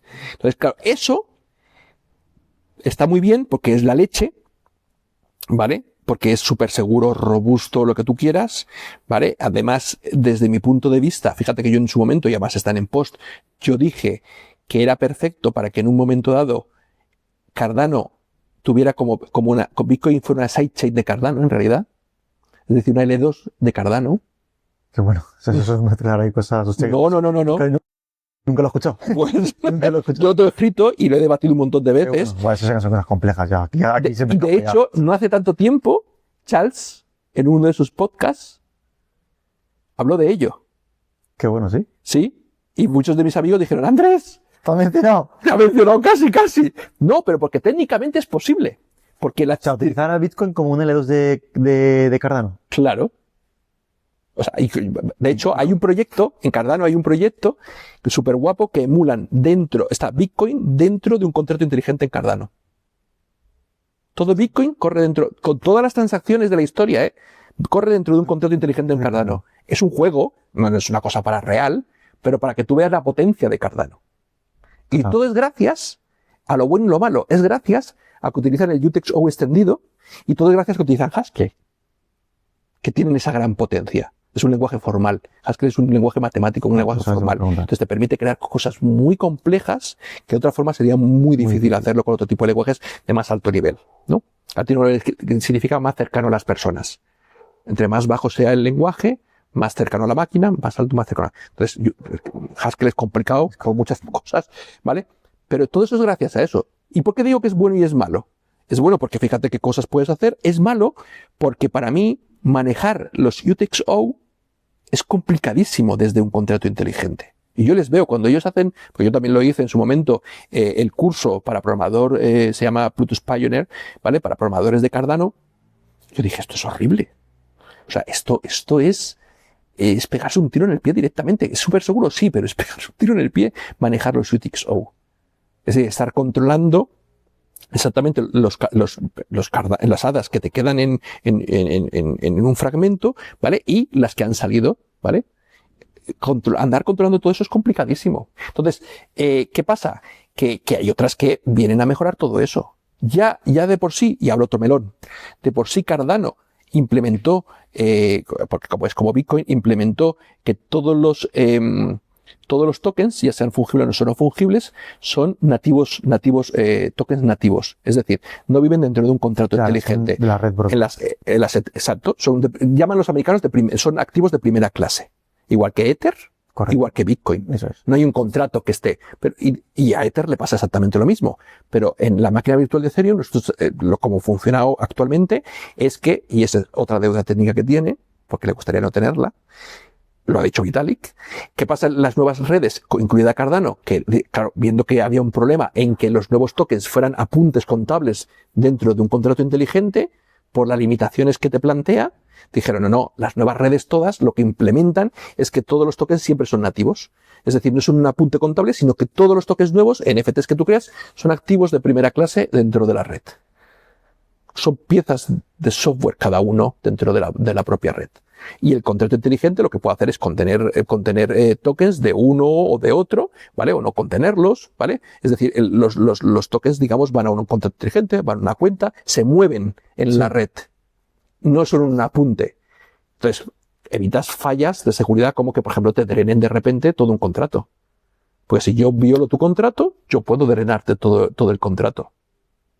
En este caso no. Tú puedes violar una cuenta, pero solo drenarías la cuenta. ¿Por qué? Porque los otros viven en otros sitios. O sea, Cardano es potente. Cardano es muy potente. Cardano es potente. Ya voy a ser súper malo. Sí. Y yo soy de los que dice que para mí, como programador, como persona que no estoy metido en el mundo especulativo, para mí que los tokens valieran lo mínimo posible todos. Claro, que no se movieran. Pues yo quiero pagar. Porque tú imagínate, la gente sabe para qué sirve un token en una red. Todo el mundo creía que es simplemente inversión. Sí, claro, es para eso, exactamente. No. El token en la red lo que te permite solucionar el problema de que haya un loop infinito, para que la gente lo entienda. Es un problema más complicado de entender, pero Básicamente es para impedir que alguien, pues lo mismo que para las IAs ahora, ¿vale? Si tú quieres impedir que alguien te consuma todos los recursos de tu red, tienes que poner un stop. ¿Cuál es el stop? El fee. Tú pagas o pones tanto fee como por lo que tú quieras hacer dentro de la red. En el momento que se consume ese fee, se mata la ejecución. Si no hubiera un fee, alguien podría tumbarte una red entera. Porque entonces podría ejecutar, por ejemplo, un contrato con un bucle infinito. Y no habría límite, claro. Y no habría límite y te bloquearía. Claro, te bloquearía la red de otra entera. manera tienes incentivos a no hacerlo. Por eso, y ahí sí nos metemos en el mundo financiero, es un tema técnico, pero que podemos rellevar al mundo financiero. Por eso la discusión si es un security token o un token de utilidad. Y por eso existe la discusión. Si no fuera por eso, la discusión no existiría. Es security. Porque es una acción de una red. No es una acción. Yo lo necesito para poder darle de comer a la red. Me refiero a los tokens que son nativos, ¿vale? Los necesito para darle de comer a la red para que funcione. Pero ¿qué se lo estamos haciendo? Cuando yo contrato un servidor en Amazon, ¿vale? En AWS, yo le digo que como máximo puedo consumir 150 euros al mes de procesamiento. Y cuando se consumen esos 150 euros, se acabó el procesamiento. Porque ellos tampoco quieren que tú... Bueno, ellos por ellos que le pongas todo el dinero posible. Porque lo escalarán de forma lineal para que no se te cuelgue nunca. Claro. ¿Vale? Pero claro, tendrás que pagarlo. Qué bueno. No, al final, ya te digo, el Cardano, Solana, XRP son activos que en redes sociales tienen mucha puntera, ¿no? Es decir, tienen muchísima comunidad. De hecho, yo creo que sí que van a tener un buen comportamiento a nivel de precio, pero es cierto que, ¿no? Es decir, al final ya pegaron el reventón en su día y esto es un debate aún abierto. Al final nadie sabe qué es lo que va a pasar, nadie sabe cuál va a ser el precio final, nadie sabe nada. Claro. Nadie sabe nada. Entonces, es cierto que, pues, que la gente saque sus conclusiones. Al final esto sirve un poco para, oye, tecnología de puta madre. Sí, o sea, pero todas. Todas, claro, que no, cada uno tiene sus prioridades, ¿no? Es decir, la gente, que no se le olvide que esa gente, los programadores que están detrás de esos proyectos están haciendo ciencia. Correcto. Es ciencia computacional, ciencia aplicada, porque es una ciencia muy difícil, además. Si la teórica es difícil, la aplicada ya ni te cuento, ¿vale? Que están en prueba y error. Que a veces, pues tú tienes una idea y quieres probar a ver si funciona. Y tú dices, ¿y está jugando con mi pasta? Sí, son científicos. Claro. Muchos de ellos no están pensando, como yo, no están pensando en que tú vayas a perder tu dinero. Es que yo conozco a algunos que no saben de lo que estamos hablando. No, claro. Y hay algunos, sobre todo, os puedo decir que hay algunos programadores de estas redes que son auténticos, íbamos a decir frikis, por no llamar autistas y cosas de estas, que del mundo exterior no tienen ni idea absolutamente de nada. Están centrados ahí en su cueva, aplicando. Totalmente. Fíjate que me pasó que tuvimos un evento, bueno, en la Europea Blockchain a finales del año pasado, y entonces pudieron venir programadores de una red que a mí me gusta mucho, que se llama Radix, pudieron venir y estuve hablando con ellos y tal y cual, y les estaba contando cosas, me miraban así y me decían, ¿pero tú en qué mundo vives? Digo, ¿tú en qué mundo vives? Porque no les sonaba chino todo lo que yo le contaba. Bueno, yo estoy metido en el mundo de legal tech también, de legalidad, legalidad a nivel europeo. Y cuando yo les contaba, bueno, es que claro, es que me van a obligar las leyes europeas a esto. Pero ¿y por qué? Bueno, porque son leyes, ya, pero que no sabían. Y gente que vive en España, que no me dice, es que viven en otro lado del mundo, no, que viven aquí. O que viven en Inglaterra, o que viven en Francia, que no tienen ni idea. ¿Sabes? Y ya no les hables del precio.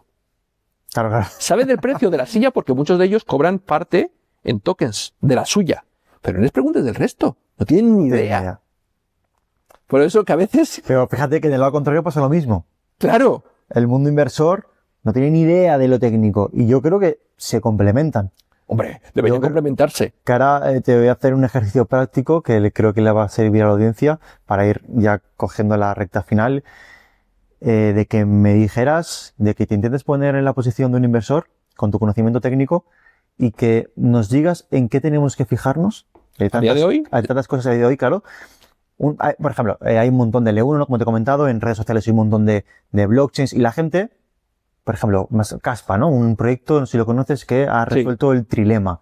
Bueno, para mí, ya te he dicho antes, el trilema no existe. No existe, ¿no? Vale. El trilema existe en el scope, en el ámbito que se definió, que es para Ethereum.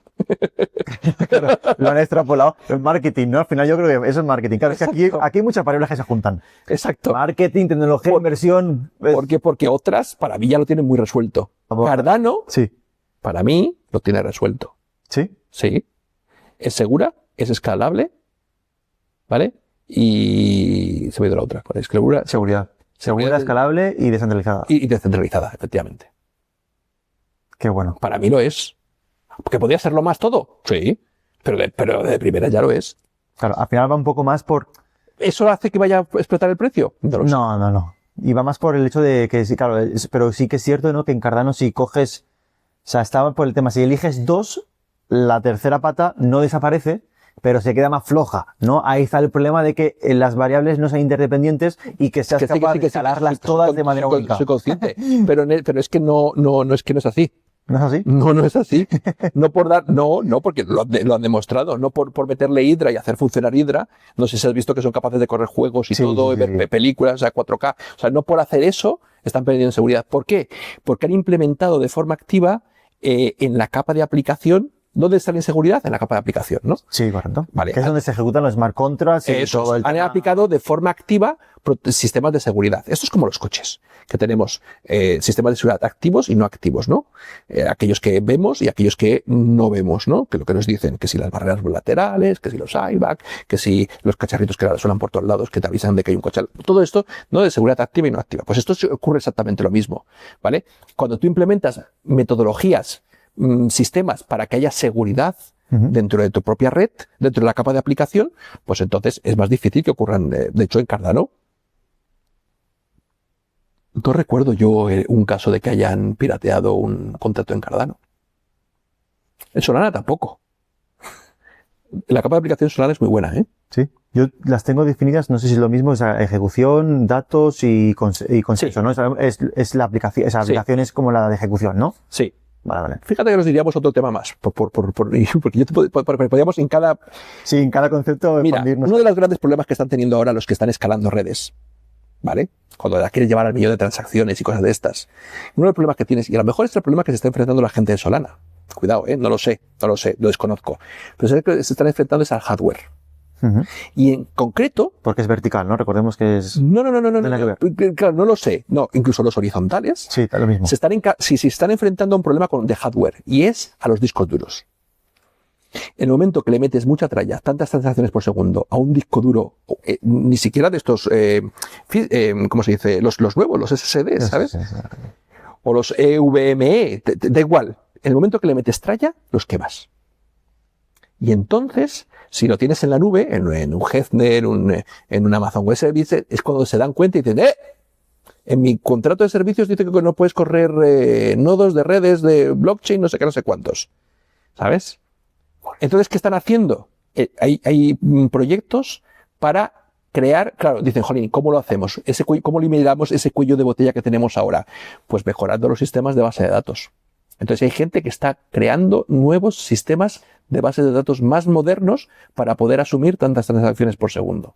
Para recepcionar mejor los datos y que no se quemen los discos, ¿no? Esa claro. Un poco de lógica, ¿no? Un poco. Ahí empiezo a perder ya exactamente, pero sí. O sea, pero que está en eso. Las bases de datos que tenemos actualmente, que recogen la información y que la guardan.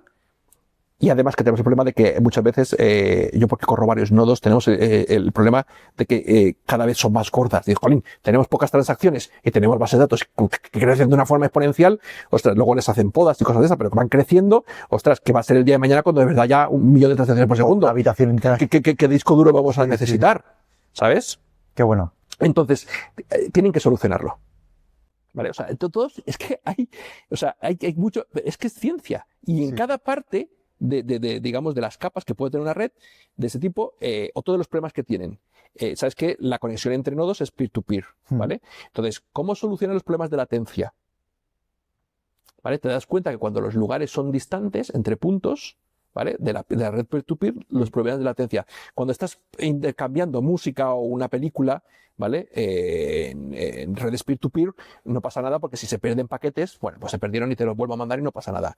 Pero cuando estás hablando de redes donde tienen que ejecutar consensos en cuestión de segundos, ¿vale? Hay problemas. Es que el retraso, ¿no? Para que la gente entienda, hay retraso entre... Claro.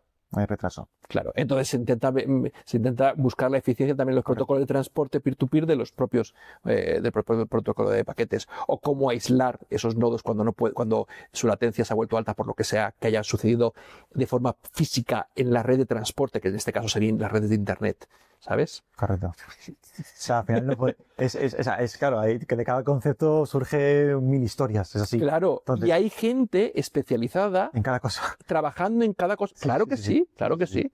Qué bueno. Entonces, Andrés, lo que te comentaba Eso, antes. ¿en qué punto? Ahora al final me quiero meter en los pies del inversor, yo mismo. Sí. Es muy sencillo, análisis técnico, tal, eso sabe todo el mundo. Veo una blockchain por redes sociales que me promete 200.000 transacciones, o no sé, o que es muy segura, o que van a construir sobre ella. No es decir, ¿en qué nos deberíamos fijar desde un punto de vista tecnológico para decir, me la están colando, o Hombre. es marketing? Hombre, yo al día de hoy creo que, o sea, por decirte, o sea, esta red tiene que ser segura. Si no es segura, apaga y vámonos porque estamos manejando dinero, lo hemos dicho un montón de veces, ¿verdad? O sea, si no... Entonces, a mí que pasa lo de Bit, pues me fastidia, ¿vale? Porque da la sensación de que no fue un problema de la red, tú lo sabes. Sí, no, claro, Fue un problema de que... Un hackeo. Además, donde hicieron... safe. Es un phishing puro y duro, Sí. ¿sabes? O sea, engañaron a las personas, lo que hicieron fue cambiarle el portal donde iban a acceder para firmar la transacción, y en realidad la transacción, esa transacción lo que hicieron fue apoderarse del owner de un contrato inteligente y con eso drenarlo. O sea, en realidad la red en sí misma, ¿qué problema tiene la red? Y es un nuevo problema. El UX. UX es la interfaz de usuario. Es decir, no podemos firmar transacciones a ciegas. Estos señores firmaron transacciones a ciegas. Pero es lo que hacemos en la red de Ethereum constantemente. Eso te va a decir. No sé lo que está pasando cuando yo mando una caja negra. Bueno, primero me estoy fijando del que me construye una transacción y me la da. Que es un hash. ¿Vale? Es verdad que hay sistemas, o sea, las billeteras estas más modernas, frías, Sí. ¿vale? Tienen sistemas que están ya decodificando. Vi otro día unas redes sociales de estas que, no sé si era de Ledger o, no sé, pero que te intenta decir que es, como mínimo, o sea, te coge el hash, te lo decodifica y te dice qué va a pasar en esa transacción. Me parece que de primeras ni tan mal, pero eso debe estar en la wallet, debería ser muy claro.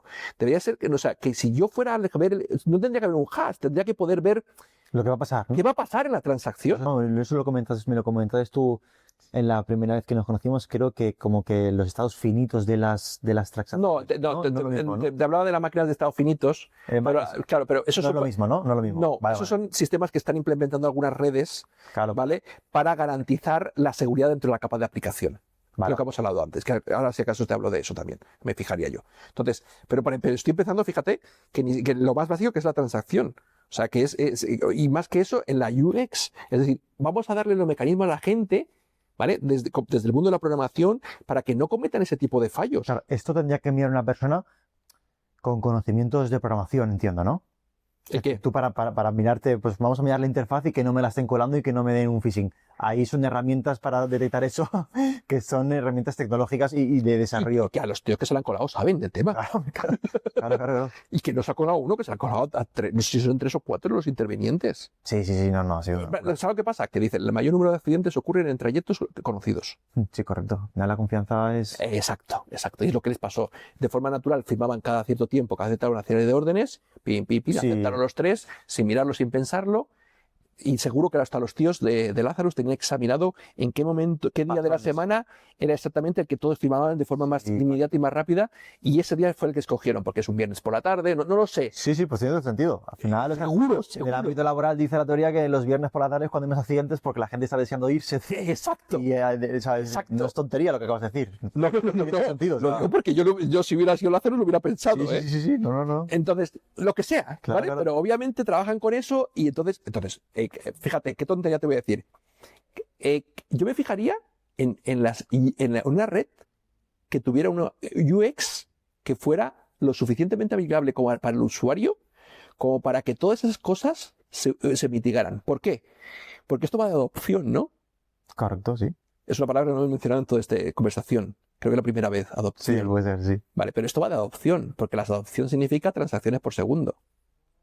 Te voy a poner Experiencia de usuario, ¿no? Opción, experiencia de usuario, y va por ahí un poco. Bueno, es que claro, es que si no tengo una buena UX, pero para tener una buena UX la red no brinda de herramientas al desarrollador para poder ponerme en pantalla que ese token tiene el supply es infinito. Entonces tú imagínate que yo fuera capaz de ver en pantalla las condiciones del contrato de ese token y saber que si yo adquiero ese token o si yo tengo ese token, que puedo sufrir un freezer, por ejemplo, que puede ser congelado, porque el contrato te lo permite. O las transacciones, que tú puedas ver exactamente qué va a hacer esa transacción. O incluso decirle a la transacción lo que tú esperas que te devuelva. Eso en las nuevas redes se está llamando transacciones por intención. Muy bien. ¿Vale? Que es un concepto que tiene que ver con que yo hago la transacción donde yo digo en la atomicidad que tú hablabas antes, que si no me devuelve lo que yo espero, que se rompa y que tire todo para atrás. Con lo cual, tú imagínate que tú puedes hacer un deslizamiento, tú puedes decirle, para que sea una especie de garantía, tú dices, si yo quiero hacer este swap, como mínimo quiero que me devuelva el 99% de lo que yo espero. Porque crees que puede haber una serie de sube y baja, pero que tú lo estás acotando. Si eso no ocurre, páralo, bloquea. O imagínate que yo sé que si pago esto me van a devolver un NFT, si no vuelve ese NFT, que se rompa la transacción y que no vuelva. Y eso se llaman transacciones por intención y hay redes que lo están aplicando. Ese tipo de cosas lo que van a hacer es que los usuarios tengan confianza al utilizarlo y por tanto haya adopción. Y si hay adopción, va a haber transacciones. Y si hay transacciones, la infraestructura va a poder mantenerse. Y si la infraestructura se mantiene, el token holder va a subir su precio. Y el programador va a querer programar en ese tipo de redes. Es decir, va a hacer es un círculo virtuoso que hará que la red suba. Por eso para mí me parece tan importante el tener al usuario como el centro, porque es el que finalmente va a decidir si algo va a funcionar o no va a funcionar. Totalmente. Mira, la Unión Europea ahora con esto de la wallet de identidad digital, en febrero von der Leyen estuvo hablando acerca de que van a implementar EIDAS 2, también, aunque no estaba previsto, la wallet de identidad digital para empresas, el UIW, el business, el para empresas, porque temen que la adopción de la wallet digital, a no ser obligatoria por parte de los ciudadanos europeos, no haya adopción. Que la adopción es primordial, porque si no lo utiliza nadie. Y yo creo que la experiencia del usuario es lo que le falta mucho a este mundo, porque es muy complejo. Entonces, no entiendo, inversor que no compre un token, que no se haya bajado la billetera, que no haya experimentado con ello, que no haya visto cómo se hace una transacción, que se pregunten, ¿yo interactuaría con esta red? Lo digo porque yo sé algunas que son horribles y que muchos han comprado esos tokens. Y yo interactuaría con esta red, con esta billetera, yo interactuaría con este tipo de contratos inteligentes, yo haría esto, pues a lo mejor me lo pensaría 2 veces. Claro. Pero si tú no lo harías, ¿cómo vas a creer que lo haga, como dice mi abuela? Como suelen decir. Al final lo que ve mucha gente, por ejemplo, es cierto que, pues sale una red con no sé cuántos dinero metido de Venture Capitals detrás y esto le da más igual. Claro, yo entiendo que lo hagan a largo plazo. Pero porque ellos también están mirando esas cosas. ¿Tú crees? ¿Son tontos? Ellos también, entonces, da cierto respaldo porque dice, joder, ya había tíos muy inteligentes, digo tíos como digo mujeres, ha habido personas muy inteligentes que detrás han estado mirando eso porque crees que ellos tienen en cuenta todo eso. Claro. Pero cuidado que a veces tienen en cuenta muchas cosas que tú no tienes en cuenta. Al final es lo que comentábamos, tecnología y precio no tienen que ir correlacionados, pero bueno, nada va correlacionado con el precio, es decir, no hay una manera de saber qué va a hacer el precio. Al final esto nos deja de ser más herramientas para implementar cómo, pues al final también ese ojo de inversor aplicando ese tipo de conocimiento. Que bueno, que suele ser más complejo. Y que es ciencia, insisto. Y la ciencia crece sobre ciencia, aunque la ciencia anterior no haya tenido éxito. Es decir, Nokia ahora no existe, aquí hay unas cuantas cámaras, pero Kodak no existe prácticamente, pero estas, o nuestros móviles, están gracias a los errores de los otros, o los aciertos. Sí. ¿Sabes? La ciencia se construye sobre ciencia, independientemente de si la ciencia ha acertado o no ha acertado. De hecho, lo que te dice muchas veces a los chavales es que es mejor crecer sobre los fallos que sobre los aciertos. Claro. Entonces, a veces cuando analizamos proyectos, vamos a analizar los fallos de ese proyecto. ¿Por qué no salió hacia adelante? Porque me va a permitir no cometerlos en nuestros proyectos. Qué bueno, Andrés, pues... Un buen rato, ¿eh? Llevamos un buen ratillo y la verdad es que ha quedado muy interesante y Yo creo que ha quedado una charla, habrá mucho debate y sé que mucha gente, algunos habrán perdidos. Yo considero que es importante Que hablar. dejen preguntas. Claro, que por supuesto que dejen preguntas y que también y las contestar. Yo personalmente se la podré contestar a todos. Quiero dejar tu perfil para que conozcan más. Si alguien pues quiere hablar contigo, preguntarte cualquier cosa. Efectivamente. Tenemos ahí, tienes el LinkedIn, ¿vale? Para que él pregunte, porque bueno, tú te dedicas a ese tema, ¿no? Al final ayudas a empresas, tal, y bueno, eso puede ser interesante. Y está intentado pues que el inversor aprenda, ¿no? Que vaya un poquito más allá. Una charla. Hemos abierto un montón de melones. No podríamos parar.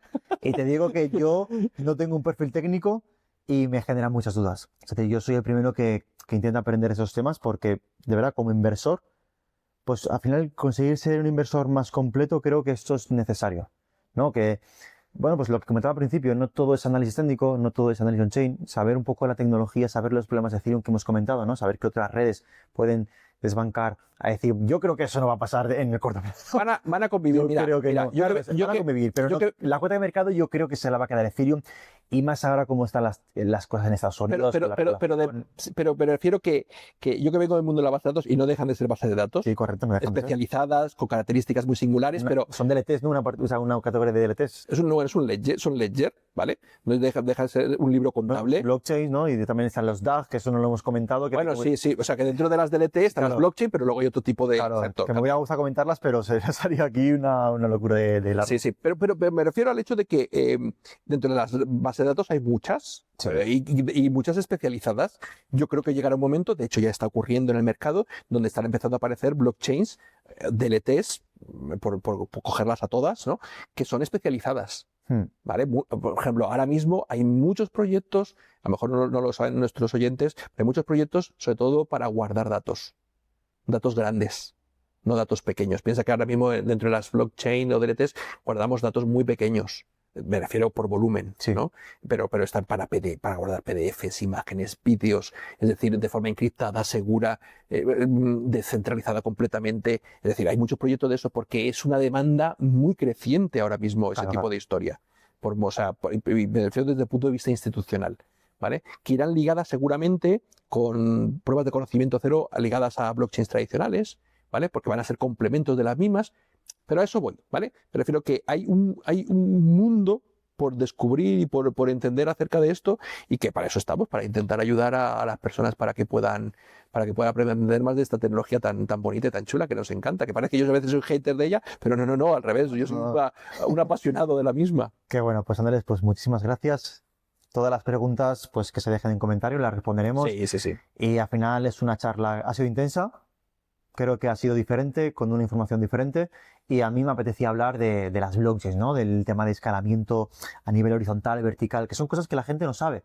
Y pues esa evolución, ¿no? De las antiguas a las nuevas. Al final no hemos hablado de la diferencia entre optimistas y ZKs y...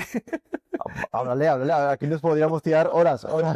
Otro día, hacemos otro. Claro, ¿no? El tema de ZK-Sync, Starnet, a ver qué pasa ahí, ¿sabes? Eso, claro, es interesante porque eso también es otro... Yo hice una entrevista con David, que tú me dijiste, el problema de los ZK es que son caros, es verdad, ¿no? Sí. Pero yo luego cuando me dijiste esto me acordé de un argumento que me dijo David, y te lo voy a exponer, a ver. Sí, de manera rápida, ¿vale? Sí. Me dijo David, me dijo, claro, los optimistic son más baratos, pero dice...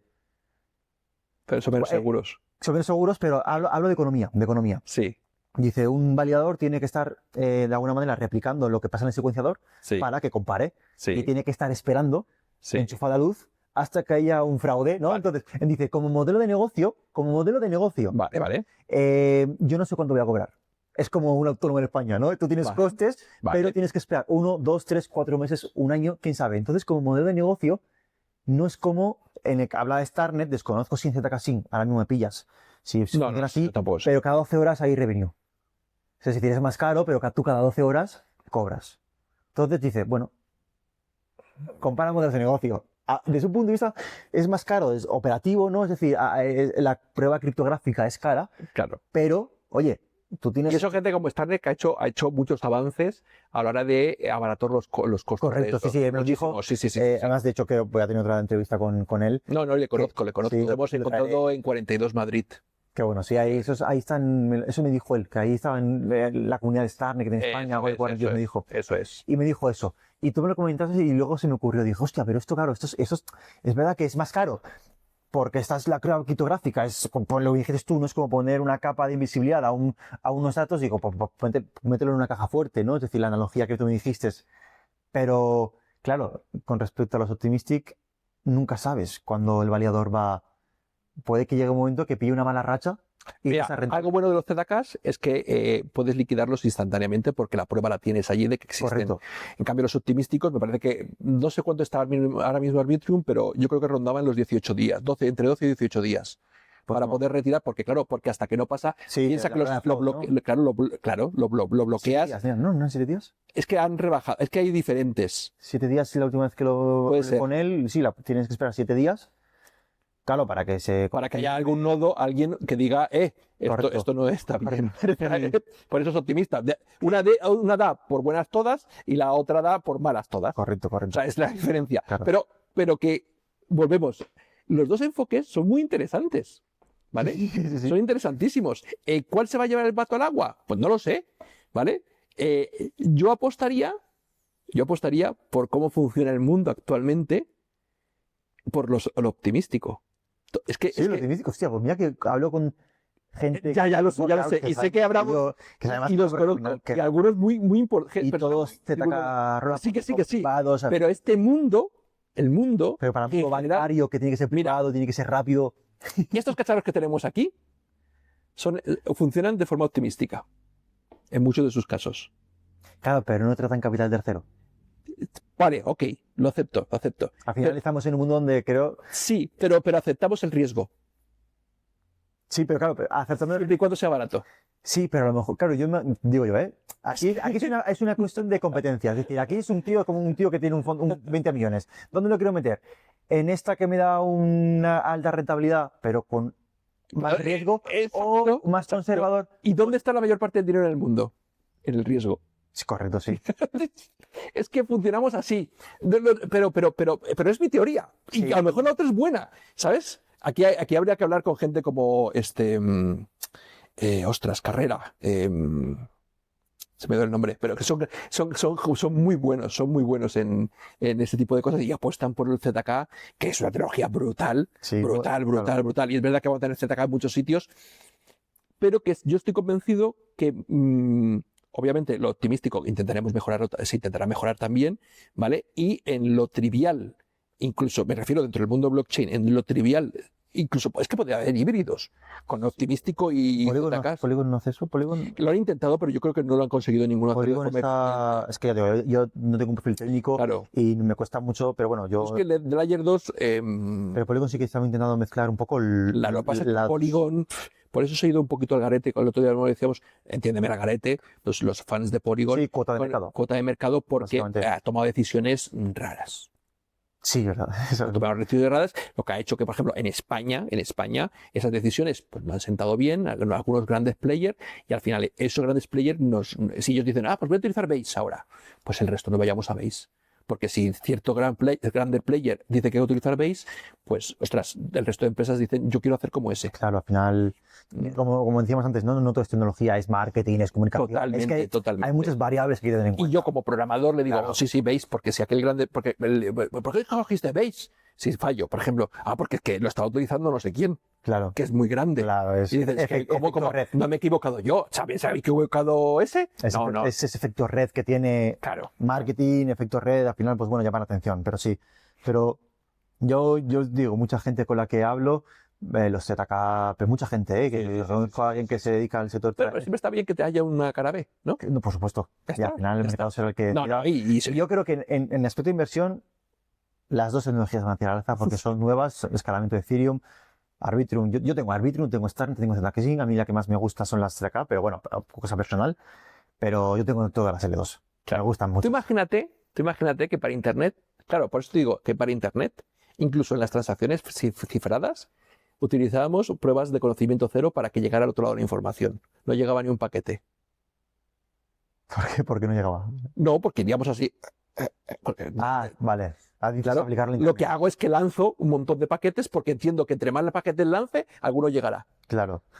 Pero fíjate que Es estadístico. pero, Al final, claro, sí. no deja de ser, ¿sabes? Pero, Es optimista, dice, sí, llegarán. y los optimistas también tienen la baza, ¿no? De que, claro, por ejemplo, Starnet manda la diferencia contable Sí. a la de Ethereum. Bueno, esas son las mejoras que han hecho Claro. para abaratar los costos. En los Optimistic es la que más satura de Ethereum, ¿no? De hecho, Porque yo todas creo- las redes, o sea, todas las transacciones las envían una a una Claro. y no esa diferencia Claro, contable, ¿no? yo creo que lo de los blobs que hemos hablado al principio, Sí. ¿vale? Está más pensado y es más Para los eficiente. Optimistics. No, para los ZKs. Porque les permite meter. Ahora tenían que guardar, digamos, las pruebas de conocimiento, Sí. ¿vale? En la red. Y ahora no tienen por qué guardarlas en la red. Ahora las guardan de forma temporal, en los blobs, ¿vale? Y hacen, al tenerlo allí cargado, ratifican que es correcto y ya está.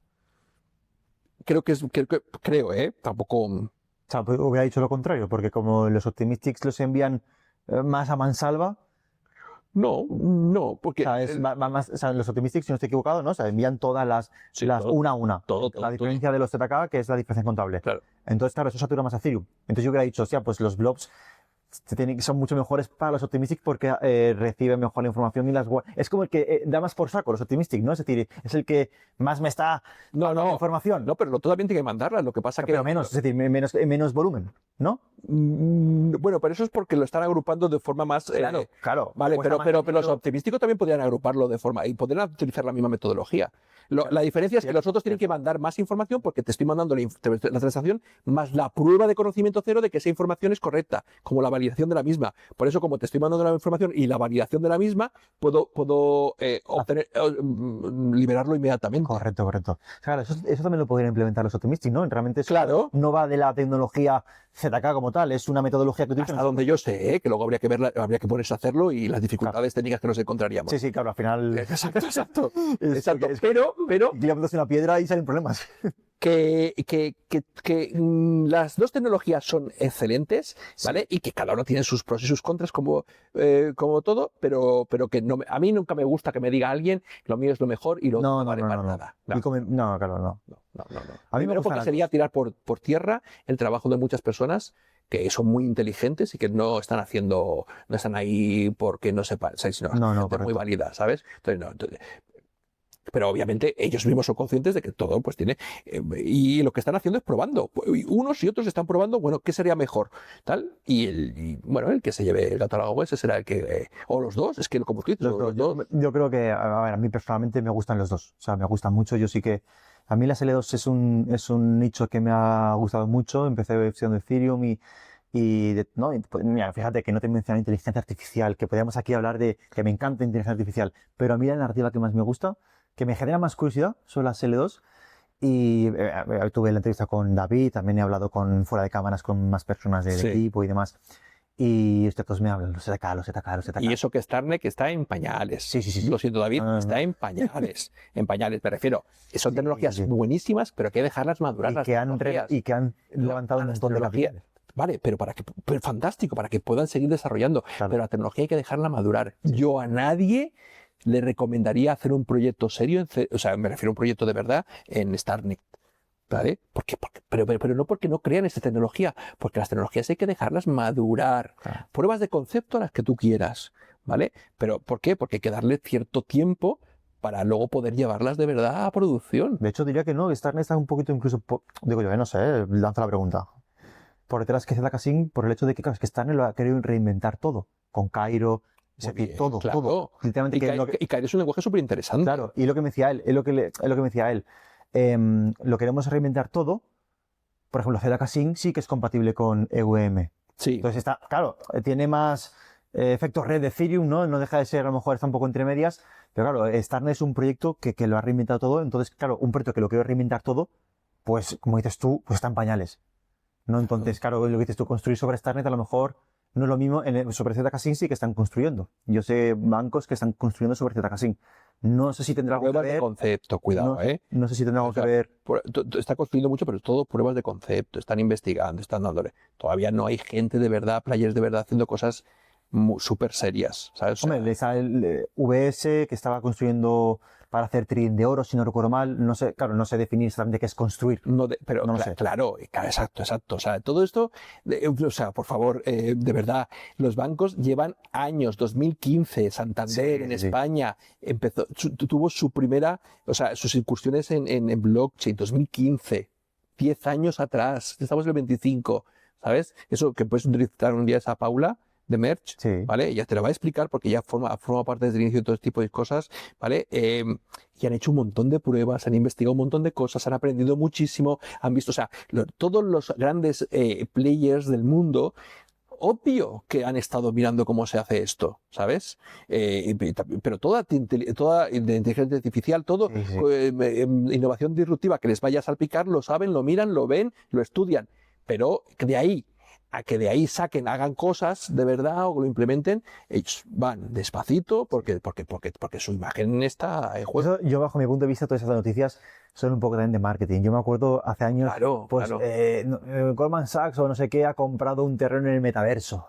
Bueno, exacto. Quiero decir, que yo creo que en cada ciclo de nueva tecnología Y seguro sale que un señor de Goldman Sachs que lo compró, sí. que llegó, claro, pero porque alguien le dijo, investiga que ese es el metaverso, que tenemos que hacer un informe. Correcto, y sale la noticia, marketing, y quiere decir que al final todo suma, ¿no? Es decir, además el mercado cripto que es Le pasó la cuenta de empresa y ya sale que... sí. Y es verdad que Goldman Sachs seguro está investigando sobre el metaverso porque obviamente fue Y fíjate dónde quedó, ¿no? No sé si con las L2 podría pasar lo mismo. A lo mejor esto ya veremos dentro del siguiente ciclo a ver qué innovación sale. narrativas. Claro, exactamente, narrativas. A ver, en sinceridad, como 1, 2, 3, 4, 5 de las Layer 1 que prometen 1 millón, 2 millones, 3 millones de transacciones por segundo o más en este próximo año, 25 y 26, la saquen, ¿por qué necesitas las L2? Correcto. Ahora está la otra movida de, pues, estrategia empresarial de ir a por cuota de mercado. Claro. Esto es otra parte, pero quiero decir Eso es otra parte. Eso es otra. que digamos que es todo muy complejo. Es la pregunta. Es la pregunta. Que luego eso se revierta en algo real es otra historia. Sí. ¿Vale? Qué bueno. Oye, muy bueno, ¿eh? Nos íbamos a despedir. Y al final Eso es lo que significa que podemos hacer otro día. nos hemos empalmado Podemos hacer otra. Atacaremos más proyectos, claro que sí. Pues nada, gente, espero que os haya gustado. Creo que ha sido bastante interesante y nos vemos en la próxima. Muchas gracias, Andrés. Venga, a ti, por favor.